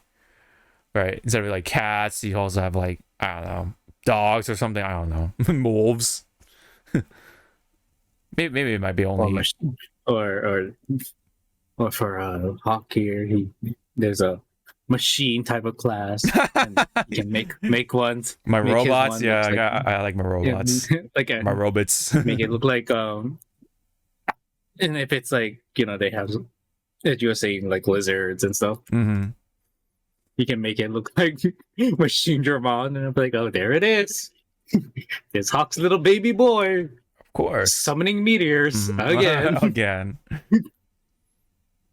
I swear this guy kind of looks like what's his face? Kind of like from The Boys, right? That one dude. Yeah. Mother's Milk. Yeah. MM, the actor for him. I like this. Almost looks like the meme of Professor Hulk. Time travel. I know, time travel. Look. Huh? Huh? We did it. Yeah. Huh? But what?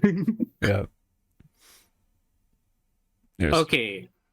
Showing that scene of like in the dark and you can the lighting. Mm-hmm. Whoosh. Just imagine you were playing this at night. Oh you my know, God. the lights off. Fucking, you do that spell. You're like, holy. Yeah. You just flashbang yourself. It's like I'm so sorry. Yeah, I know. Take that off of my spell list. Mm-hmm. Oh yeah, and remember you can also create your pawn in the first one, so I'm pretty sure that feature will carry over to here. Yeah. Which is like a companion, basically. On to the lore. What if this dragon is your pawn that saved you? Yeah, it depends, right? Because it depends on how you end the game. So yeah, I believe that is one of the endings. Like you either sacrifice yourself or your something pawn. Something to Something the extent. like that. Yeah, you sacrifice yourself. Well, the true ending, quote unquote, is that you sacrifice yourself. I don't think you become the dragon or anything like that, but you free your pawn and your pawn is fully human or something like that. Yeah. Or I think another ending is that you become your pawn, if that makes sense. Yeah, it's some weird stuff. You become a pawn for others to summon you, or something like that. Yeah. Or you become your. It's some weird shit. It's some weird shit. Yeah. You become your pawn. Kids. Yeah. Wibbly wobbly, timey wimey. This game was like over 84,000 years old. Yes. Almost forgot the lore. Highly replayable though. I play like multiple classes. I did the Mystic Knight one. I did the Sorcerer.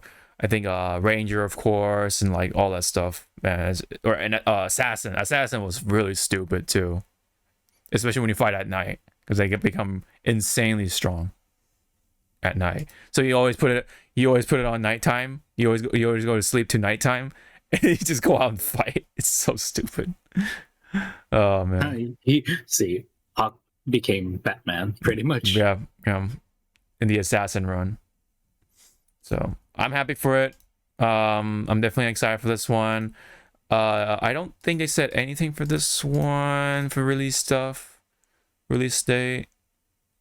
Is it this year? I don't know. It didn't say. I don't think it says anything. So little ambiguous on the date or whatever. We don't know when. But I'll wait. I'll definitely we'll be patient. We know it's coming. That's all we need to know. Oh, and it's also now using the RE engine. That's pretty cool. So that's why again, as I said earlier, you can tell this was in-house. Yeah, in-house. Yeah. So cool.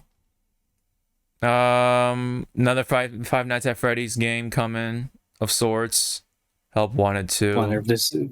Wonder if this is going to tie in with the movie that's coming out. I don't know. Yeah, who knows? Maybe they'll have a movie DLC or something. Something movie related. The VR games, including RE4 VR. So that's pretty neat. There's also this game, which is like another zombie game. Arizona Sunshine 2. I didn't even know there was a 1. So all these like obscure games that are like getting sequels is like, interesting. Do you want to say something more? I was gonna say this whole showcase shows like, there's sequels and it's like there's a sequel. Yeah, this game. This game has a 1. I know, it's like, yeah. And there's Crossfire Sierra Squad. Which is a VR game. Crossfire is from, I think it's a Chinese game or something. It's like somewhere in Asia. Apparently very popular in Asian regions. It's kind of like the CS, their own Call of Duty, CS:GO kind of stuff. But when it came to the States, it turned out to be not the greatest. It was like very mid or whatever, like a lot of problems with it. So I don't know if that's like directly from the Asian version or we got a shitty version. I don't know what happened, but not that great. But I don't know. Maybe it is. Maybe it is that. Maybe just people just, I don't know, or just happens to be very popular and devs haven't really put the time into improving it since. I don't know. I guess don't fix what's not broken, even though it's kind of broken.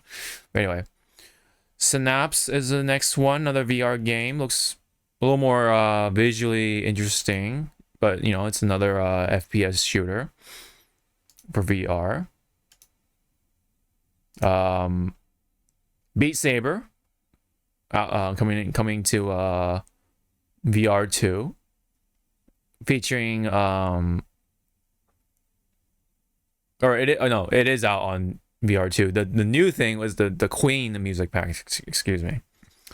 So you have you know, maybe Bohemian Rhapsody or something like that, you know. Bungie came out with Marathon, still making games, and a game called Marathon.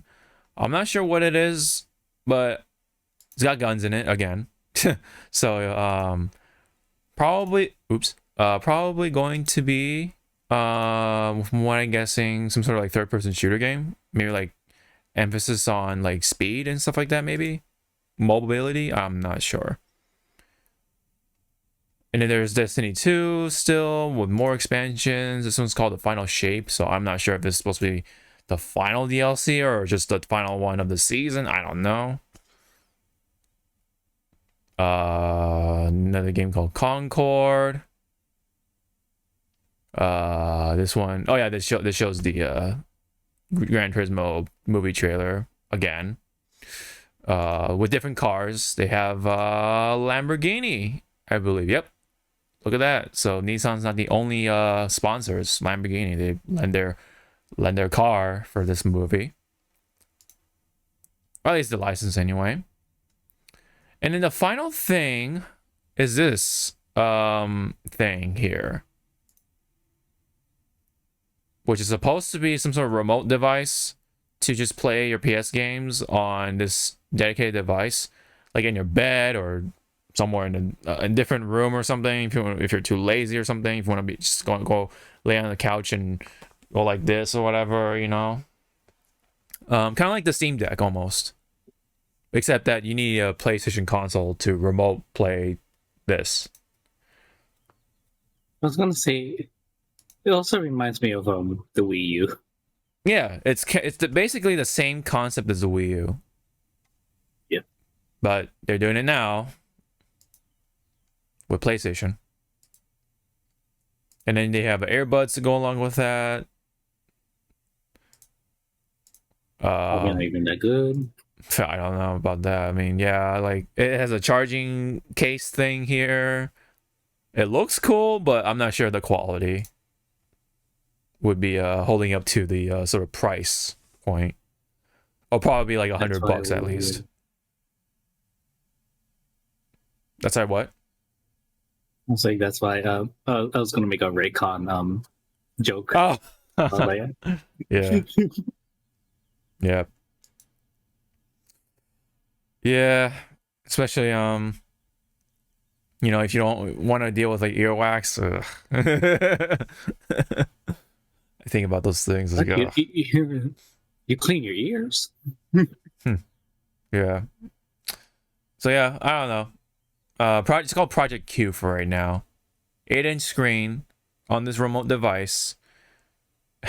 Look at the controller too. It looks like it just chopped the controller in half and just stick it onto like a tablet. They super glued it onto a tablet. All right, there you go. New device. That's how they do it. You know, in their development studios, they're like, we need to think of a way how to, you know, make new controllers. Yeah. Chop it in half. There you go. Yep. What the final game is the old Spider-Man. And look at this guy. Kraven the Hunter. Looks pretty cool. Sorry, I pronounce it as Kraven. Kraven, yeah. Yes. So yeah, like I was like kind of confused at first. I thought this guy was supposed to be Kraven, but yeah, no, this guy is definitely Kraven for sure. For code and everything. All right, chat. All right, our viewers, smash or pass on Kraven. Yeah. You don't need to answer, sir. You don't need to answer. Yeah. Smash. Smash. You would smash. Smash. Yeah.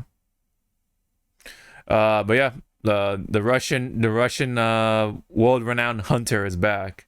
And now he's of course going after Spider-Man, and I did like it showing like potential villains and stuff. Characters, right. Characters, because it started off with Black Cat, and then goes Prowler. That's it. Yeah, Prowler. Other people, and then such.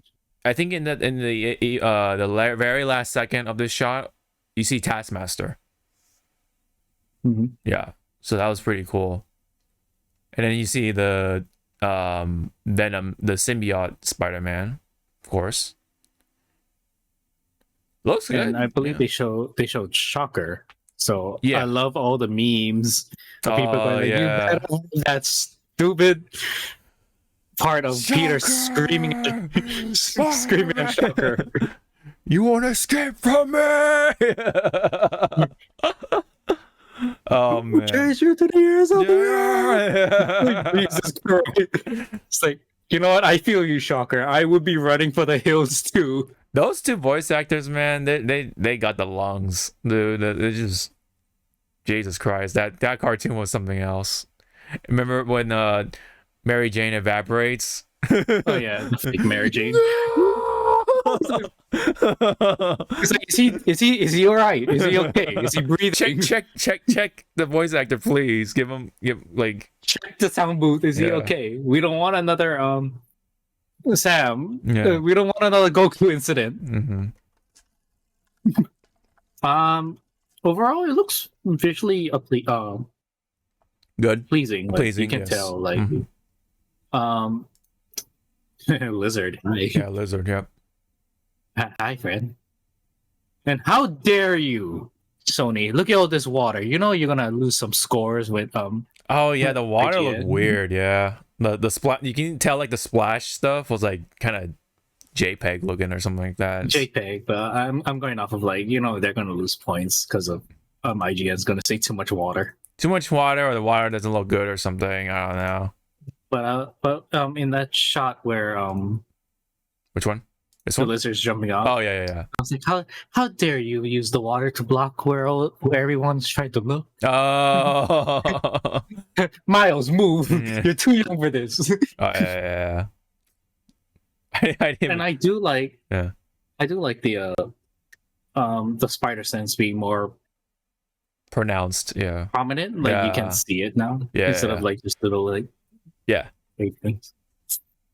Yeah. You can but see, with all these command prompts, I kind of want to do like one playthrough where you just don't press it and just see what happens. Oh, you remember that clip of that one Spider-Man game? PS2. The PS2 one, and then the weird looking lady too, and then like you just have Spider-Man just flat, just when you don't press anything. She just said, "I'm gonna die."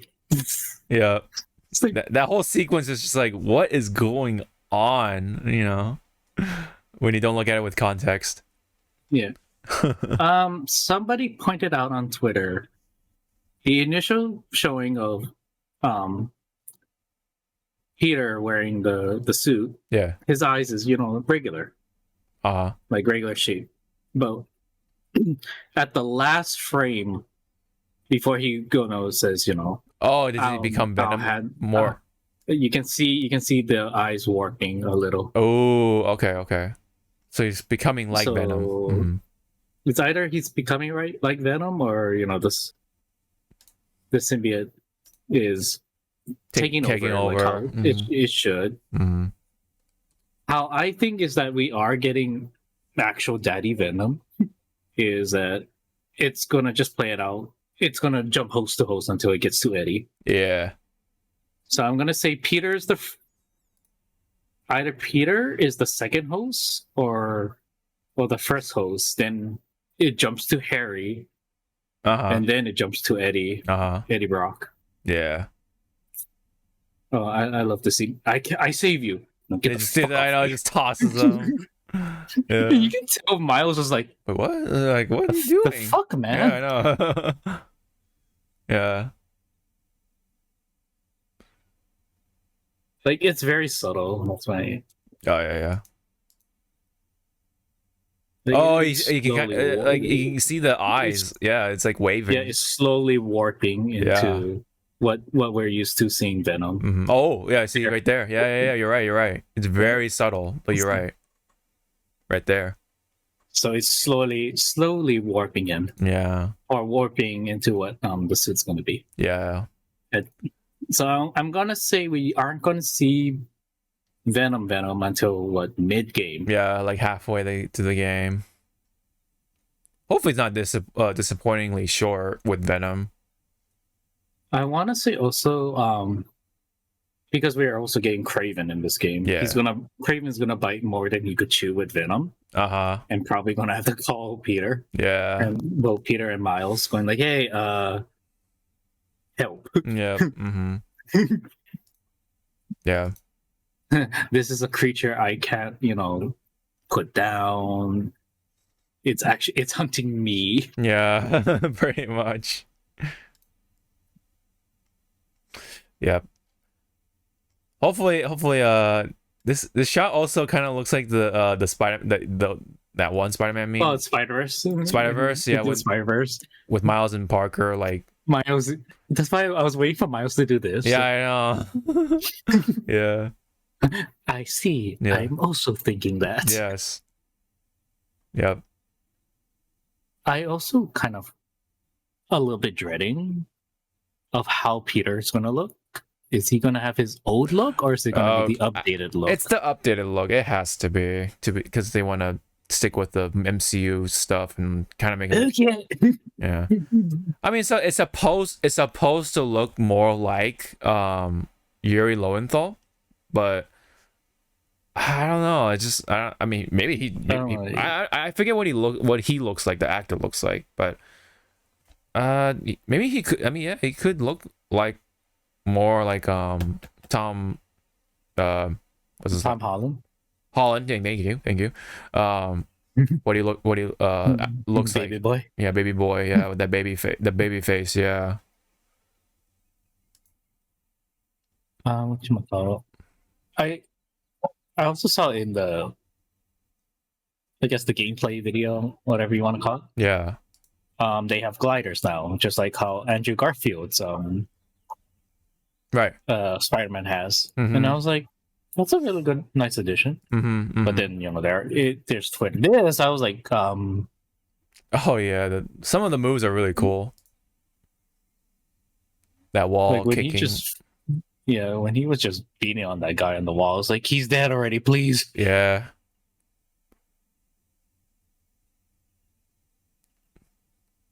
Because we gotta remember, kids, Spider-Man is fucking strong. Oh, he's yeah. In the comics, sorry, spoilers, but this freaking comic book line is like over like maybe 10 years plus. Right. When Dr. Octavius swapped bodies and was controlling Peter Parker's bodies, aka Spider-Man, he punched somebody and it killed him, and he's like, holy shit, Peter's been holding back on me. Mm-hmm. It's like, yeah. Oh yeah, I mean that's you and the rest of Peter's rogue gallery would have been dead if he didn't pull his punches. Mm-hmm. Right here, I do like this. Like it's just another way of traversing the city. Yeah. kind of vaguely reminds me of Superman 64 with the rings, but you know, but done better, but better, but obviously, but yeah. And then this part shows the stealth, yeah, the stealth and the combat. I do like how this game for the combat system with Miles shows that, hey, I have, electric powers. Yeah, I'm going to use it to my advantage, and I do like that. You can now make your own walkways. Boom.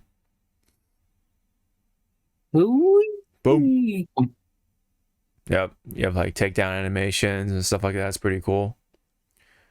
Yeah, this definitely looks a little doctored a little bit for the sake of the trailer, but I'm pretty sure like the game will look pretty much similar to hopefully the trailer.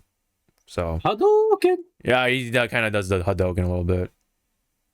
It's either Hadouken or I don't know what the fuck Raiden says when he does his. Oh, it's yeah, yeah, or huzzah or something. I don't know. I forget what he says. Yeah, it's the Superman. I want Miles to do that sound in this game. Oh my god. Yeah. Yep. And if you do that and someone blocks it, you're still just flying and then you stop. Yeah. That animation is still weird to this day. Yeah, I want to say some of these shots are a little like I said, doctored for the sake of the trailer and stuff, but hopefully the game will look pretty similar to this. Okay, see how the spider sense showed up? Yeah. When the explosion was going to happen? I wonder if that was a prompt. Circle to dodge it, and since you failed, that's why you got knocked back. Maybe, yeah. Maybe it's showing that if you fail this prompt, you'll get knocked back, and maybe get some health taken away a little bit. Gotta be on your toes, like in these games. And then, oh yeah, shedding the skin. He's getting bigger. Blah blah blah. Where is he? What's going on? Yep, and then there's the water stuff. Like the lizard, he's getting bigger, and then you see me like walking in the background. I've seen bigger. Yeah. And they're like, who the hell are you? Yeah. Nobody. Dead. Yeah. Dead. Yeah, they're gone. They're gone. Spider-Man doesn't kill. Questionable. Very questionable. He does. Yeah. Oh, Kraven. I do like how Kraven's like there's innocent people. Ah, so you mean livestock. Yes. Got it.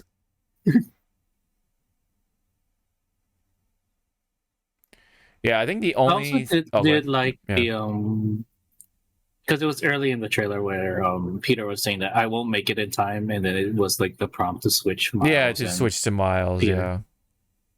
So I like that. Yeah. And don't worry, people, they're not going to follow the PS2 Spider-Man where you are whip slinging off of air. It can actually see like he's attaching his webs or tendrils to like buildings or anything structured near. Oh, Falcon! Shit. Yeah. No. Wee. Yeah.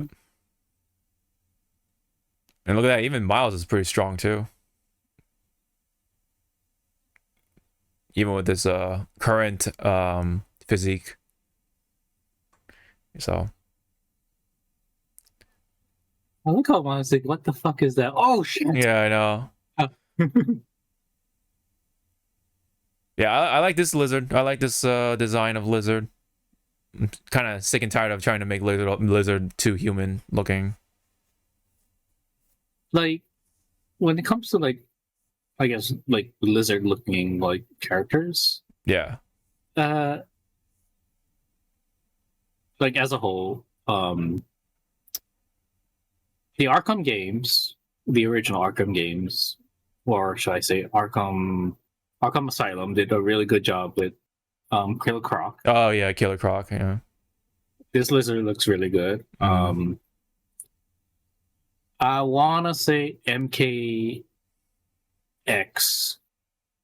did very good with Reptile. Don't know what the fuck they were doing with fucking Armageddon, or was it 3? No.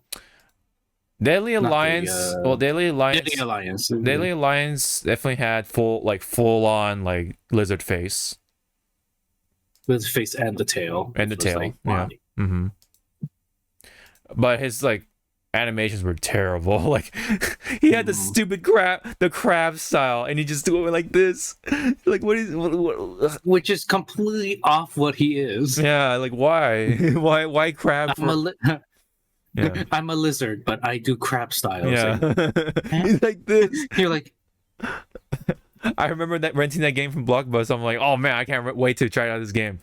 Why is Reptile doing this? Like it looks so goofy. That's why I never use the crab style. It looks so dumb. for it's like, am I playing Reptile or Dr. Zoidberg? I know. Yeah. Yeah, this part looked probably the quote unquote roughest because of the water splashing.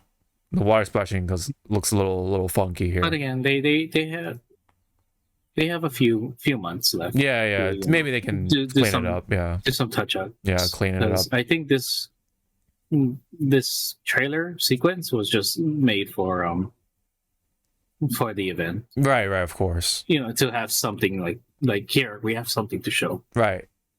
Which is probably why some of those other scenes look pretty doctored, like I was saying earlier. Yeah. And then this part is actually from the game or whatever. Because the water splashing and stuff. But yeah, I mean, it looks very cinematic, a lot of action-packed stuff. Like, for people who are going to play Spider-Man 2, like, looks like it's going to be... what happened. You see all the people running, right? Oh, yeah. I wonder if you're controlling while you're sliding. Yeah. So what would happen if you keep going towards, like, somebody, or you just slam into them? They probably, yeah, maybe, or they probably have, like, a wall, like, a invisible wall or something. Something lame. I like the what do you call it? The rough sort of detailing on the symbiote suit. Like you see some of this. It looks like skin, like skin, like muscle, like an alien muscle almost, and then you have like the smooth armor parts. Kind of cool. I like that. It's like some variation in the texture. That makes it a little more interesting. Oh yeah, and in this part again, he just throws the motherfucker down. Like, all right, get out of here. Yeah, you can see Miles like, what the fuck, man? You don't just throw people. It's like, yeah. Today we do. Yeah. Yep. So that's pretty much the gist of it. For wait, check out that. Oh, back a little when he handed the device to Peter. Here, man.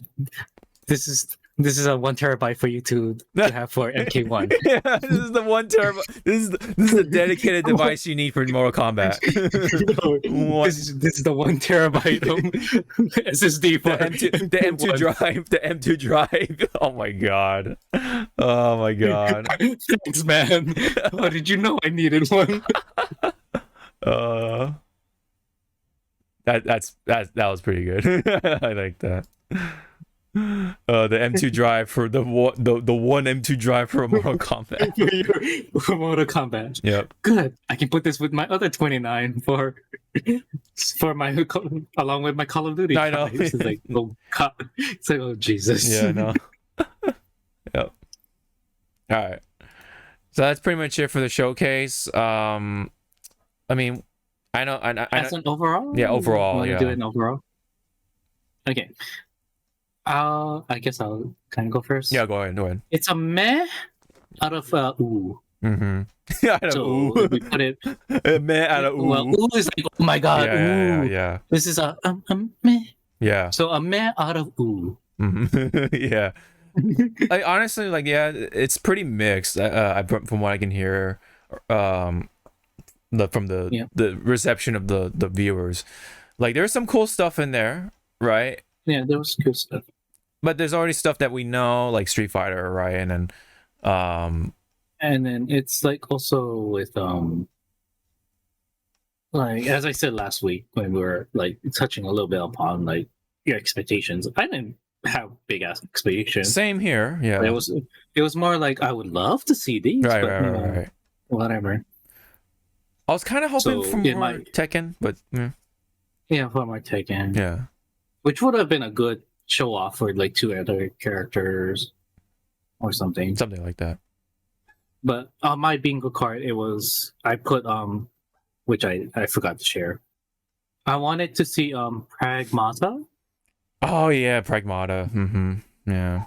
Like something with that because it was pushed to next year, right? I believe so. Because it was supposed to come out next year, but they pushed it because the little girl was like, "Please don't get mad at me." Yeah. Still showing up. Yeah. I also had Exo Primal. Oh yeah. Like a little bit more of like what is Exo, what other stuff can we do with Exo Primal? That game should be coming out soonish. I think it's coming out July though, I think. If I'm correct. So no, it's gonna come in June. We're gonna have the June apocalypse, everyone. June yeah, Juneopolis. Juneopolis or whatever you want to call it, yeah. Yeah, June is gonna be fucking packed, man. It's gonna be crazy. Hold on.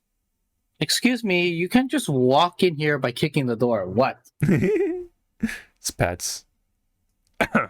Yeah, she just my door's like cracked a bit, and then she just like yeah. Like, my dog does that too. Whenever I crack my door open, just comes like, in here. Who the hell you think you are? Yeah, a lot of times too, like my mom and my sister have like their door cracked open when they're like using the bathroom, and my dog just like marches in there just like nothing. Like she just looks at what you doing? What you doing? I know they're doing their business, and it's like she's like, "What are you doing?" It's funny. But yeah, anyway, so it pretty much like kind of like what you said, like meh, kind of like overall, because yeah, there's some couple of cool games like Dragon's Dogma, Spider-Man, and like other such things. A little bit of Street Fighter. We see Final Fantasy 16, Grand Blue Fantasy. I think it just needed a little more. I think it was the thing, like a little more oomph to make it more like good, to make it more towards good instead of meh. Maybe like Pragmata, like you said, this could have been a little more teasing on Rebirth, for 7 Rebirth. Yeah. Which I think they're gonna hold that off till like probably Tokyo Game Show or Summerfest, whatever that one is. Yeah, Summerfest. Sorry, back to Spider-Man. Yeah. I hope he reprises his role as J. Jonah Jameson. Oh, you mean wait? Omni-Man. J.K. Simmons. Yeah. So. Yeah, J.K. Simmons. Mm-hmm. To which, because we can already see like Peter is getting unhinged because of the suit. Yeah. And so, and every once in a while, JJ comes up and says his little podcast or whatever. No, his live. Mm-hmm. And then you just see like here's the picture of JJ just saying his bit, and then Peter's over here and just screaming at him. You're saying all these fucking lies about me. Oh God! Whoa! I'm coming after you now. It's like. And then cut to like a they cut to like a please stand by picture or whatever at some point. Yeah. Technical difficulties, yeah. It's like, oh God. Mm-hmm. Yeah. And Miles is like, Peter, are you okay? No, I'm not. Yeah. Hey Peter, the Shocker. Yeah. Shocker. Yeah. It's like, oh. Yeah. That'd be pretty fucking funny. But yeah, I think it just needed a couple more games. Maybe even Tekken in there. Throw in some little bit of Final Fantasy 6. No, not 16. Rebirth, and then Pragmata a little bit, just to see what's going on, and like, yeah, I think it just need a little more filling in order to make it good, like a good showcase. But I think a lot of people were left with kind of meh, like very mixed. And then one of the big reveals is a remake, so it kind of like leaves you hanging a little bit at least. So yeah, I mean, that's kind of like the thing with the showcase here. Didn't quite had enough to, and then a lot of people were expecting like the Bloodborne remake or whatever, or the PC port of Bloodborne or whatever they're waiting for, really. Stuff like that. No Elden Ring stuff either. I'm surprised. There's no like DLC for Elden Ring. No Bloodborne 2. Yeah. At that too, yeah. Of course. It's like that's why you just have to like pat that person, like Max going like, just let it go. Just let it go, my friend. Right. Sony does not like Bloodborne. You know this. Search your feelings. Yeah. I think Elden Ring will get DLC before any Bloodborne related thing. Elden Ring will get a sequel before. It'll get a sequel absolutely before Bloodborne at all. So that's funny to think about. Yeah, overall, it's all right, but good thing I didn't like really wake up to. It's funny because when I woke up, I looked at Twitter. I saw hardly anything from the showcase, so no one was like really talking about it. Other than the Metal Gear stuff. That's it. That's all we were talking about. And it's like, again, like people just didn't care for it, or whatever others were saying about it was already said. So why should they like just repeat it? Right. Yeah, it definitely is a lot of stuff people already knew or saw coming, but yeah. The only like big surprise was Snake Eater. So, and Snake Eater's a remake, but see how depending on how you look at things. But yeah, that pretty much is it on that one. Let's get a move on here. I think this was one more link. Hold on. Oh yeah, I wanted to briefly talk about this a little bit. It's kind of like the that remote device thing, Project Q. I didn't even know about this. I didn't even know this was a thing. So this is called the Backbone 1. So what it does is that you can use your mobile device, in this case your Android device, to use it as a mobile controller, I guess. So I didn't even like know about it until today, or not today, but like very recently, and then I guess it's out now. So I felt like they didn't even like talk about it. Like, what the hell, It's called a Backbone. It's kind of interesting name. So I guess you can use it as a controller, and also you can also use the remote app to remote play your. It's basically like Project Q, but except you're using your phone rather than a dedicated device. And yes, there is also one for iOS devices, I believe. So, or it works also with iOS devices, rather. Oh no, they also announced a separate one. Okay. Yeah, it doesn't look any different. It's just I think it's just the OS, or you call it the operating system. That's different. But yeah, I mean, any comment on this one? Like, it's just so random. I'm like, I didn't even know about this. Did you know about this? No, right? Like, I felt like they didn't even market this at all. I felt like well enough. Very very strange. I had no idea till now, or recently, I should say. But yeah, I just wanted to bring it up at least because I thought it was interesting. Because they have like Project Q, and then they have this. It's like, how many of these devices you need?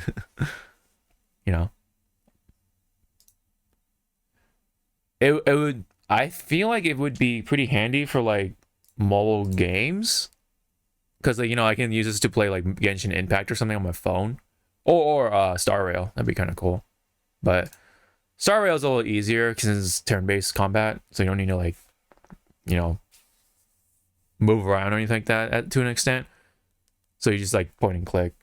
which is why it's more perfect for phones and stuff like that. Unlike Genshin, playing Genshin on mobile is kind of a nightmare. you actually need a dedicated controller, a Bluetooth controller for it. I feel. Yeah. All right. Well, PlayStation, at least PlayStation got something though, so there is something to take away from. But meanwhile, on the other side of things, unfortunately, Netflix people are not eating good because the password sharing thing has more details on what's going on exactly. So if you take a look at this, the standard sharing plan, the standard plan will only let you add one non-household member, but it costs you an additional $8 a month. And its premium plan will let you add 2 people at the same rate per additional household.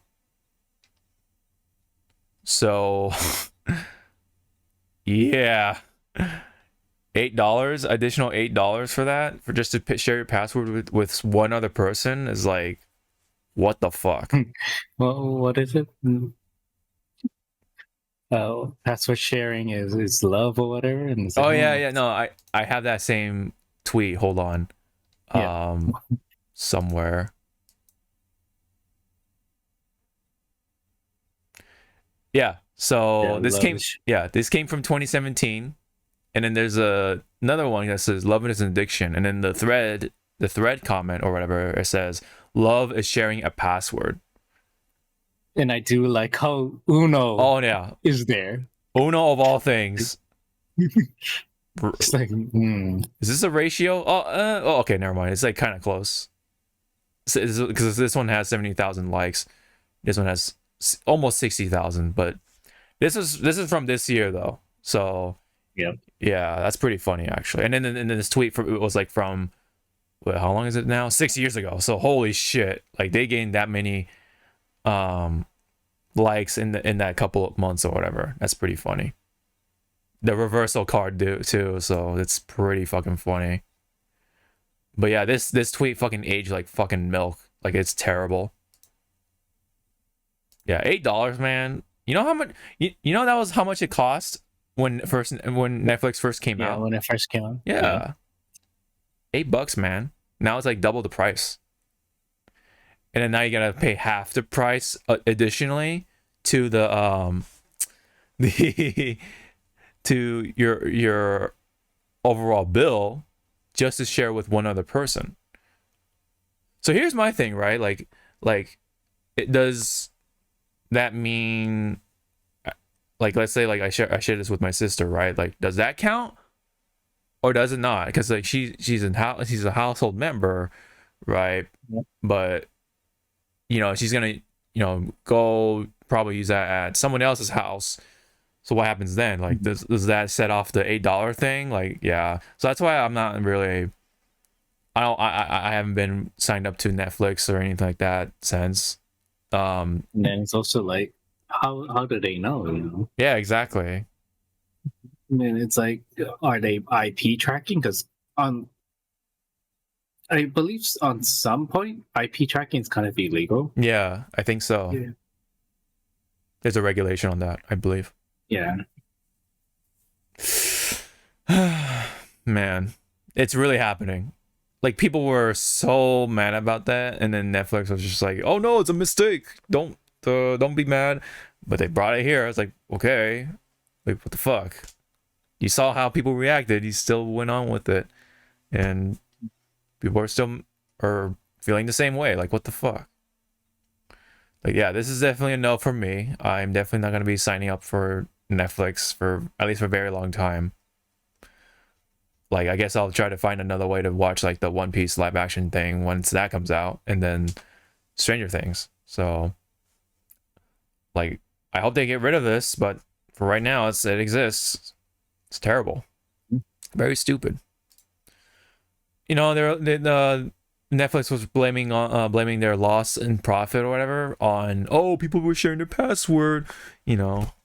Like not really, because you had a big jump because we were in the pandemic. We didn't have nothing to do. right? As a whole. So people were in their house. Guess what? People want to watch Netflix, so they sign up to Netflix. There's a big jump, right? But now that the pandemic is like kind of dying off, people are going outside. So guess what? They're gonna sign off from Netflix. So that number's gonna go down. So of course that's gonna happen, right? Like, But they blame it on password sharing. Ooh, Not to mention they're like spending money on like all these like live action projects and other stuff. They don't do well, right? Or you don't care enough to continue some of the other ones. You like just cancel this stuff like left and right. So of course you're gonna have people sign off, right, or unsubscribe. So yeah, a lot of things. Netflix is gonna become obscure. Yeah, soon. Just like how I think recently HBO Max finally just dropped HBO and just called itself. I have that on the docket too. I think it was like right after. Yeah, funny. To which again, it's like, why? It work. Oh yeah, go ahead.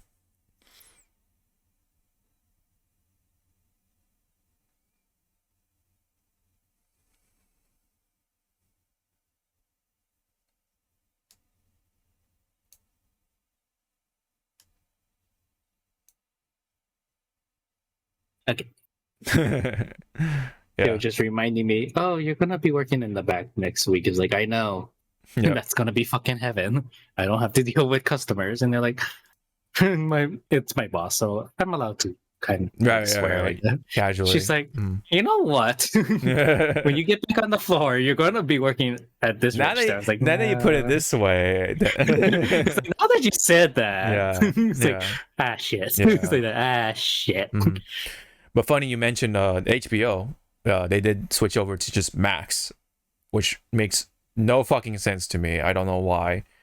It's so generic. Like it doesn't hold any recognition right away. Like HBO is such a like iconic thing. Like why would you take that away? So which is more funny is like, I'm gonna be one of those consumers. I'm still gonna call it HBO Max. No, yeah, absolutely. That's the thing, right?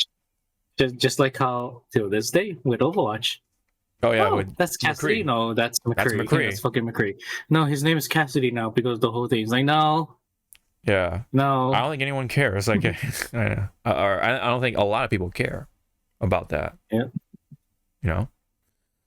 But I mean, we do care, but not to like the extent that like, we gotta rename this character. Yeah. Because I bet you no one knew that McCree was named after like some guy that was in the office. No, until that, until they said something about it. Yeah. No one gives it a thought until you shove it in their face. It's like, okay, Anyway, yeah. So HBO Max, they changed it to Max. It's like, why? Like, it's such a recognizable name, but you just take away the one recognizable thing about it. People are just gonna be like, "What's Max? Like, what is this?" What is this picture, like the before and after? So weird. All right, well, so yeah, I mean, Netflix, HBO Max, they're just doing these weird moves, like why? I personally do not get it. But yeah, hopefully Netflix kind of like sees it and goes back on goes back on some of the old stuff, right? We can just share a password like it's nothing and go about our way. I guarantee you that their number's gonna drop even further and they're just gonna blame it on something else. Oh, you consumers don't understand, or okay. They're probably gonna do like a Ubisoft or whatever. All right. I think that's it for the Frontline side of things. I think we can definitely. Oh no, actually, we got a couple more things. Don't know if we have like enough time for the Overwatch stuff because there's more stuff from Overwatch. Yeah. Yeah. I don't know. I'm gonna just say, because I saw a little bit about what's happening with Overwatch or Blizzard in general. Right. What's happening with this shit? It's like, okay, right now, Blizzard is just trying to do damage control, but the damage is so great, I don't think they can fix it. No, it's looking really rough for sure. Yeah, because as some content creators and stuff, they really did call you out. Blizzard saying that most people bought Overwatch 2 who didn't have Overwatch 1 originally. Bought Overwatch 2 to just have the PvE experience, and lo and behold, right? Yeah. What's so also? That's why, yeah. I was gonna say, so that's why I think like the other development team, like for WoW and Diablo and Heroes of the Storm, those development teams, because I believe each game has their own separate designated development team. I believe so. Yeah. They're all like looking out their door, going like, what the hell's happening over there? Overwatch is did something stupid. Okay. Yeah. Close the door. Close the door. Pretend we're working. Well, yeah, it's more like the execs are kind of like treating Overwatch just all the wrong ways, because like the game was apparently supposed to be intended for PvE in the first place, but they went with PvP first, and it just blew up so much that the team was like, oh shit, like they intended to make it PvP first and then transition over to PvE, but that never went smoothly because of how popular it became as a PvP game. So that's and then like plus like all the other stuff that's been happening, like resource management, all that stuff, like didn't give like enough for the developers and such like that, so they couldn't put their focus on the PvE aspect of things. That's what Kaplan wanted to do with the PvE stuff, but didn't happen, right? It couldn't happen because all the PvP stuff was overtaking that stuff. So that's why roughly, right, that's what happened. That's why people like Kaplan were leaving. Like just they saw this coming. Yeah. They weren't able to do the things they wanted to do with the game. They wanted to actually make this game more like an MMO than anything. Hence Project Titan. I don't know if anyone remembers that, but that was what it was Overwatch with PvP, pretty much. So that's what, because they weren't allowed to pretty much get the resources to make it into a fully blown PvE game. A number of those people left, including the key people like Kaplan. They went up and left the team, the whole company, in fact, right, because of this stuff. Yeah, that's why the meme with Jeff Kaplan leaving was pretty much the fuck this shit, I'm out. Yeah. What was the other meme that I saw that really made me laugh about this whole take? It was like someone was like saying about the like they knew, people kind of knew that Blizzard was kind of tanking before the Activision merger, and then right after the merger it just plummeted faster. Oh yeah. So someone was pretty much did the scene of Lando Calrissian on Bespin saying like this deal is getting worse and worse by the second. I was like, yep, that's probably what Blizzard is feeling right now with Activision. It's like this deal is getting worse. Yeah. And because now the PvE is gone, the one thing that was holding up the two is gone. It's like, well, okay, well, why should I even? Yeah. So why should your consumers give two shits about this game now? Right. Exactly. We go back to that point. Like, why? So It's very, very unfortunate, again, you know, and especially for those who really invested their time into Overwatch in general, believing that it'll be having that PvE mode that we were promised. And then lo and behold, nope, didn't happen. Emotional damage. It's pretty much the end result of that. So, yeah. And again, people, this is not the whole "we're sorry, sorry." It's like we fucked up. Yeah. No ifs and or buts. It's we fucked up. Yeah. I'm sure the devs are sad about it too. Like they wanted to do the PvE stuff, but they're not given enough resources. And yeah, because the higher ups are the ones that cut it. Yeah. Mismanagement, all that stuff, I believe. So priorities, you know, PvP, monetization, you know. Gotta make that money. Money talks, fortunately. It sucks to be in the Overwatch team, because I'm sure they really wanted to do something else, but they were told to do this instead. So, all right, let's try to be quick about the rest of the stuff. Meanwhile, speaking of Activision Blizzard, right, the Microsoft acquisition stuff has a bit of an update. So China has now approved of this deal as well for the acquisition. So let me just deal with this dumb stuff. Hold on. But anyway, the cookie thing. Anyway, so China is the next one that approved it. So it's just one more step closer to getting it done. I think Japan also has approved it not too long ago as well. So again, they're definitely closer to getting that acquisition done. I think the only ones left now, well, at least for the major ones anyway, is the CMS and the FTC. So at least the major ones anyway. So that's all there is to it. I don't know if you have any much to say about it, but yeah. Other than, well, we're that much closer. Other than that, it's still Bobby's world in Blizzard, because you know Bobby Kotick is still, you know, taking reign and stuff like that.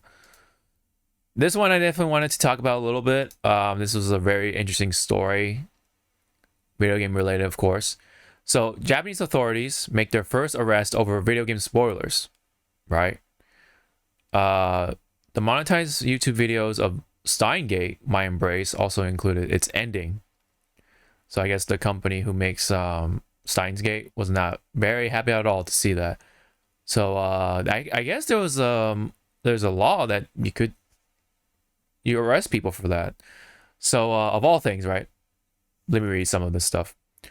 A 52-year-old from Nagoya, Japan, of all places, right? Fuck, you know, because it's like pretty much like my mom's hometown in a way.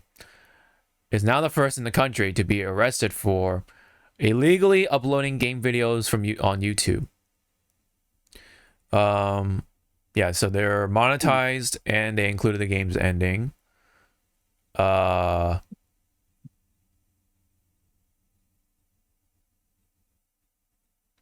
YouTuber also uploaded videos from the anime adaptation of the game and Spy Family under the animated show. So this guy was just uploading spoilers and copyrighted material left and right.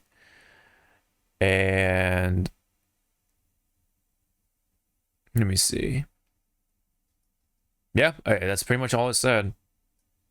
They don't go into detail, like, you know, the laws and stuff like that, but oh, okay, so in Japan there's an organization called CODA, right? Abbreviated as CODA, which is the Content Overseas Distribution Promotion Organization. And it says that in principle, use of any gameplay videos requires permission from the rights owner or holder. So yeah, obviously they didn't approve that. Yes, they were in the right to initiate the arrest on this guy or person. So, what do you make of that?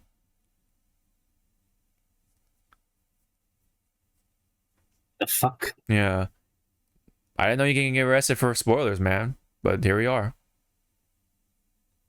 One country can. No, like one country seem to do it now. Now the question is, how many other countries are going to follow suit? No, yeah, I don't know. Other companies are going to be like, maybe we should look into this, huh? Right. But in Japan, yes. Which now that's scary. Like if this is happening, I mean, like someone actually did this. What if fucking Atlas start doing that too? Oh yeah, you're right. Because we all know how notorious they are. Going like you can stream or upload up to this section, but after that, stop it. Yeah. So what if someone like uploads their video to YouTube but use it as an archive? So that's what I do with some of my gameplay videos. I use YouTube as an archive. Yeah. Unlisted, of course. Yeah, as long as you have it on private, I think you should be fine. But when it comes to public viewing, yeah, of course, you're playing with fire. Well, yeah. So again, freaking, what if Atlas was just like, hey, we can do some damage here. Right, to your channel, your livelihood in a way. Like, yeah, of course. Damn, man. Yeah. When it comes to Japan, man, you definitely don't want to fuck with content creation in a way because they're very strict on that. We've had a story about that. Another story with a dude who was like, talking about One Piece, and then used or I think it was like Dragon Ball. It's either Dragon Ball or One Piece. Talked about that kind of stuff. Showed some footage from those either the two shows or if not both. And then Toei was like, nope, can't do that. You're using our content even though it's fair use in this country, right? But we Japan, so this is how we operate things, right? But luckily, the guy was let off because guess what? He doesn't live in Japan, so there you go. He has fair use rights and stuff like that, so they had to let him go. At the end of it, but it really goes to show of how Japan handles content like this, and obviously this guy though was, from what it sounds like, was not being very courteous about the spoilers and stuff like that. So yeah, and not to mention Spy Family, all that stuff. Yeah. So gotta be careful about that stuff, man. Especially if you're in Japan. Let's just go ahead and skip on over to this stuff, the anime, movies, and streaming and stuff like that. Just for the sake of it, for time. Real quick stuff anyway, but to no one's surprise, do you remember the live action Powerpuff Girls being in production? Yeah. Yep. It's no longer in development at the CW. So it's like that meme. Oh no. So anyways, yeah. So that's pretty much it. I mean, it's really not much else to go off of. Yeah, there are a lot of setbacks. Yeah, a lot of like development in hell kind of stuff. Some of the people who were supposed to be the main characters left the project. So they just a lot of problems. So ultimately had to scrap the show, the project, and whatever. So that's pretty much that. Next one. This one is so John Wick. Quick news. John Wick has earned $1 billion. Yeah. Yeah. So but yeah, congrats, to John Wick Chapter 4. Worldwide, has earned $1 billion worldwide. And this was one of the last movies with Lance Reddick, because yeah, he passed away pretty recently. So that is one of the last major projects with was Mr. Reddick. So I do want to watch this movie. Definitely, yeah. I do want to watch it too. And I was gonna say, when you were saying it passed 1 billion, I was just doing Keanu's whoa. Yeah.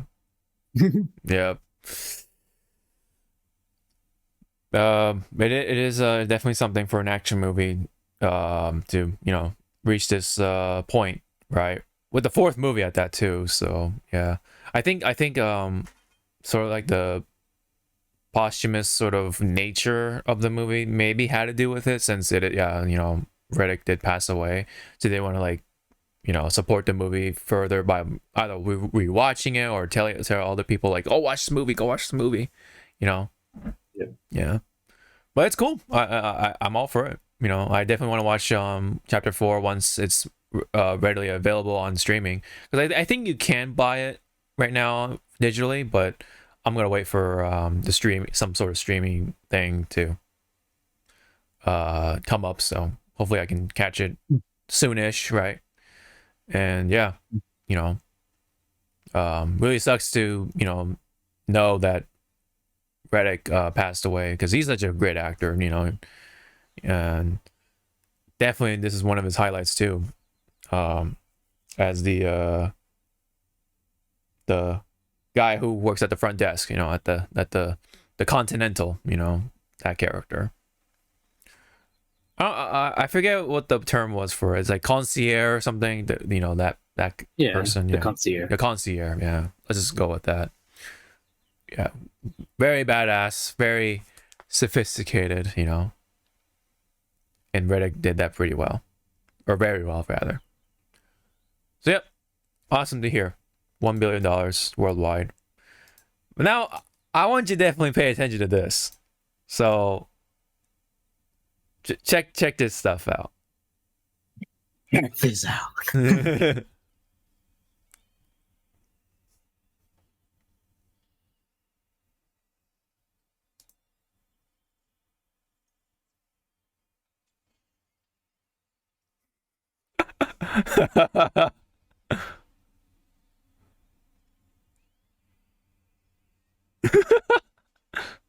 What's his name? Ichiban? Yeah. And recreated. That's how I feel right now. It's like yeah. I don't have a cigarette, but I'm smoking. What the hell is it?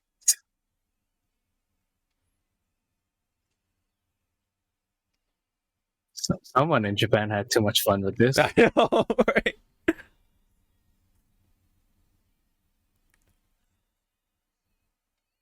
Why do I feel like this was like Patrick Star going like, what if we get all of these awesome icons and put them together? The music too is so funny.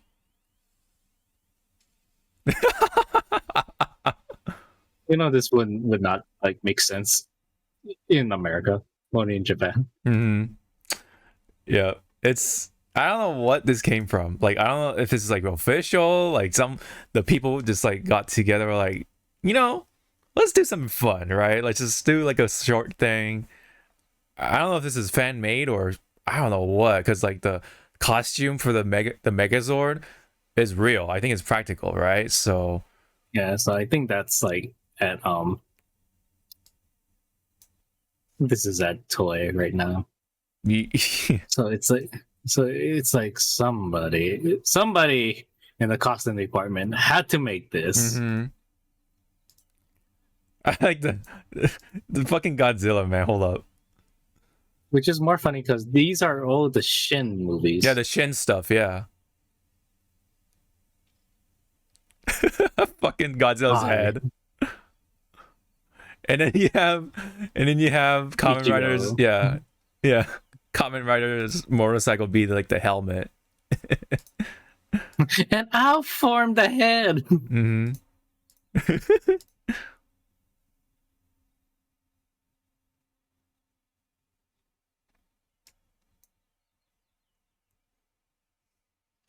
I love these parts. Like you just have the Megazord just run through, and they don't get hit. Like they don't get phased by the whatever people try to.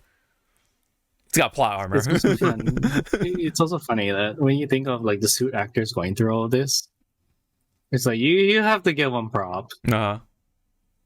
Because I forget which Godzilla movie it was. I think it was Godzilla versus it was Mechagodzilla, but it also had King Caesar in it. Oh yeah, there was so much explosions that the costumes caught on fire. Oh yeah. And they still had to keep like doing the scene. I was like, holy crap, you could have died. Yeah, all the pyro stuff too. Yeah, like on top of that. So like, hold on, let me go back to the whole thing, right? Like, this is so ridiculous. All I can see is Mina, ikoso. Yeah. Fucking Godzilla forms the body, and then him and Kalion and Ultraman form the arms.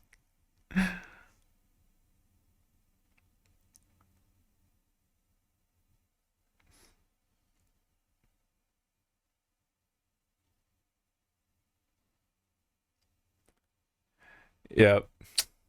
So ridiculous. Oh, and the legs, yeah. For Ultraman and then Evangelion. The angel, or whatever you call it. I wasn't really into Evangelion. Yeah, same, but still, it's still iconic. How it's still iconic because, and also like a lot of people, their first hearing of "Fly Me to the Moon" was from Evangelion. Yeah. Just can't help but watch this clip and not really question it too much.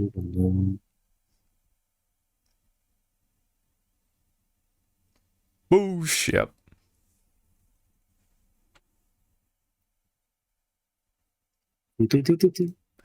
So it just says SJHU project.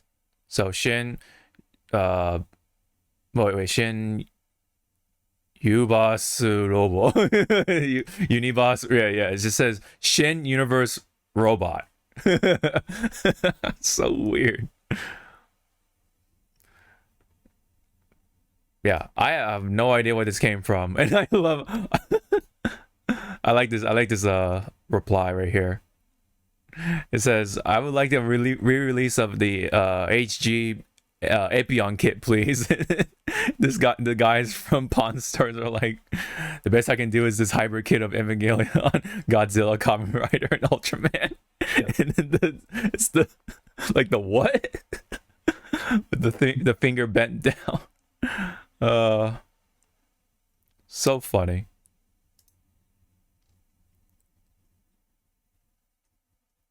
Yeah, there's no like explanation of where this is from. Yeah. I don't think. It's like, what is this? Mm-hmm.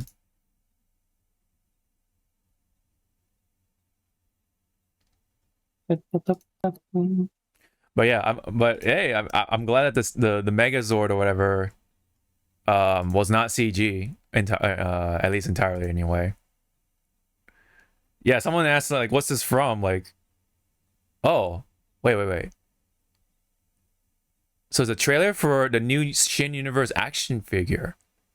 Oh, so this is official. Holy shit. From Bandai. Holy crap. They're selling a figure. What? That's news to me. $300. $300. Oh. God damn. Or $400. $100 each for the figures. Yeah, for like each franchise. Yeah. Oh wow, so we even have like the cleaner version right here. That's awesome. Oh, there's the action figure. Okay. Wow. Look at that. That's pretty awesome. Like you can actually like combine like the figures to form this. It looks a little funny at the hips, right? Because that's Godzilla's hips, you know? But hey, his hips don't lie. Leave him alone. Yeah, all right. But it's still Where can I order this, man? Like, what? Toei store, Bandai store. Let me see. How much is this? Shut up and take my money. Oh, hold on. Let me go to a different site. Godzilla store. Let's see. It might only be Japan exclusive. Yeah. Okay, so this is like it's like $200, at least $200 plus shipping. So there's some pictures right here. Oh, you can like kind of zoom in, but yeah. There's some posing. Yeah, so like you can see like the figures, they're separate. You can like have separate figures. Yeah, you have like Godzilla, Ultraman, Kamen Rider, and then the Angel, right? Different shots. That's cool. They actually have like dedicated figures, and then you can combine them. That's even crazier that they actually went with this. It actually said, yeah, let's combine these 4 iconic Japanese icons. It's an oxymoron, I know, but and make a toy out of it. What fan of Japanese stuff would not want this, right? Like, fuck, man. Wait, so it's 23,000. So that's it's at least $200. Yeah, I was right. I was in. It was. You're right on the money. Yeah, you're like pretty much close. Plus shipping and tax, probably. I don't know. Import tax. I don't know, man. Fuck. It's okay. We'll just find it. Fall off a truck, right? Yeah. Yeah. We'll fell off a truck. Yeah, we'll find the exact shipment container and then just steal it, right? That's how it works. Yeah, and we're just gonna be like, look at me. Yeah, I am the Shin Kamen Rider. Yeah, I am the Shin Robo something. Shin Universe Robo.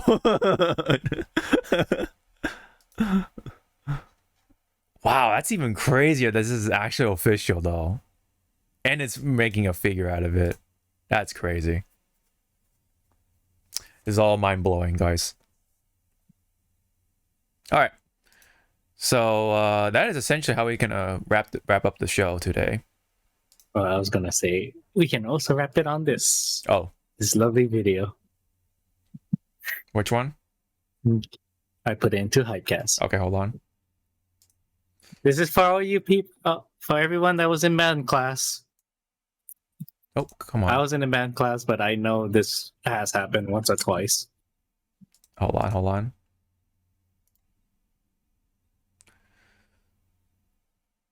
Come on.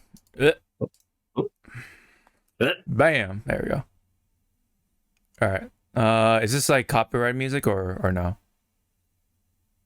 Oh, what is this? Wait for it. Oh, damn. Yo! Yeah. Like how he's like, do I still? Are you okay? But do I still keep going? Boosh.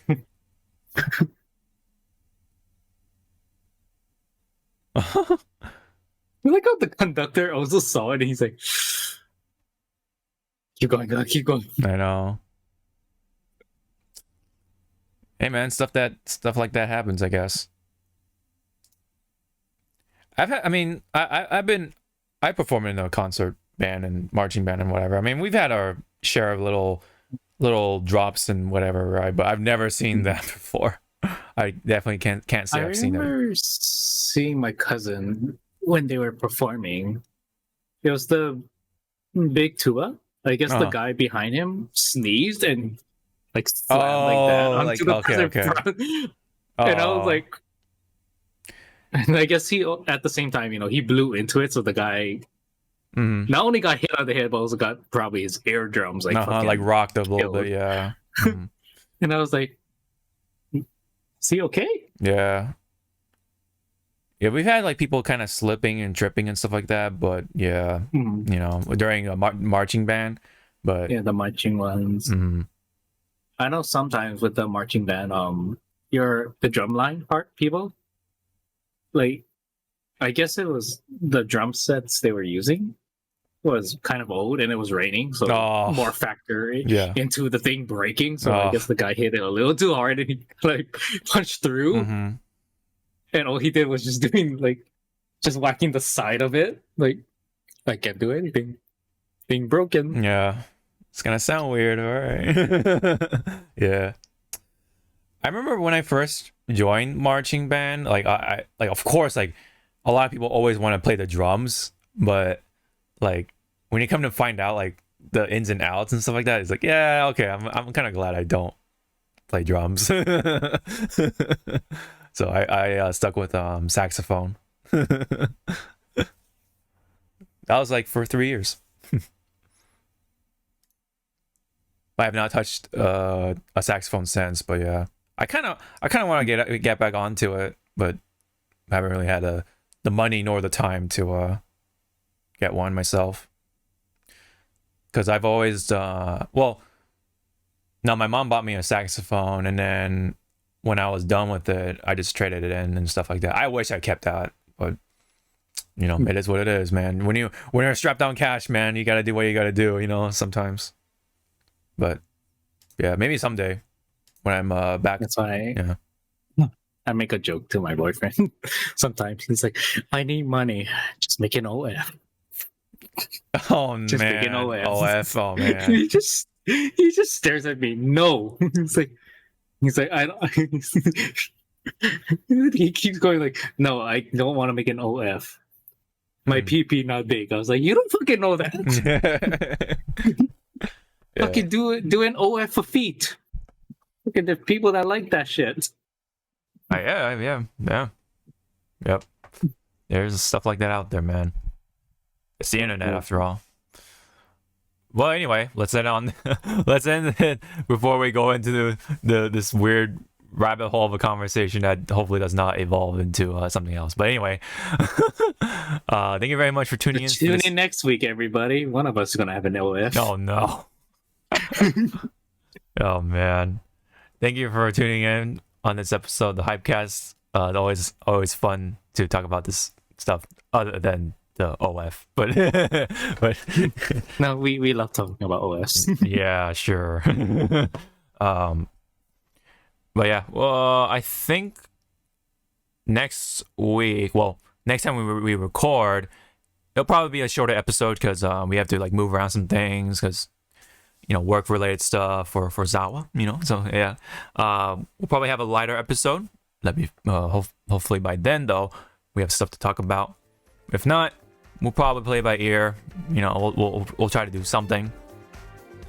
But either way, thank you, and hope to see you all in the next one. Bye bye. Let me go grab the soundboard again. Okay. Bye bye. Yep. You're off with my foot, you. No, don't sleep on that.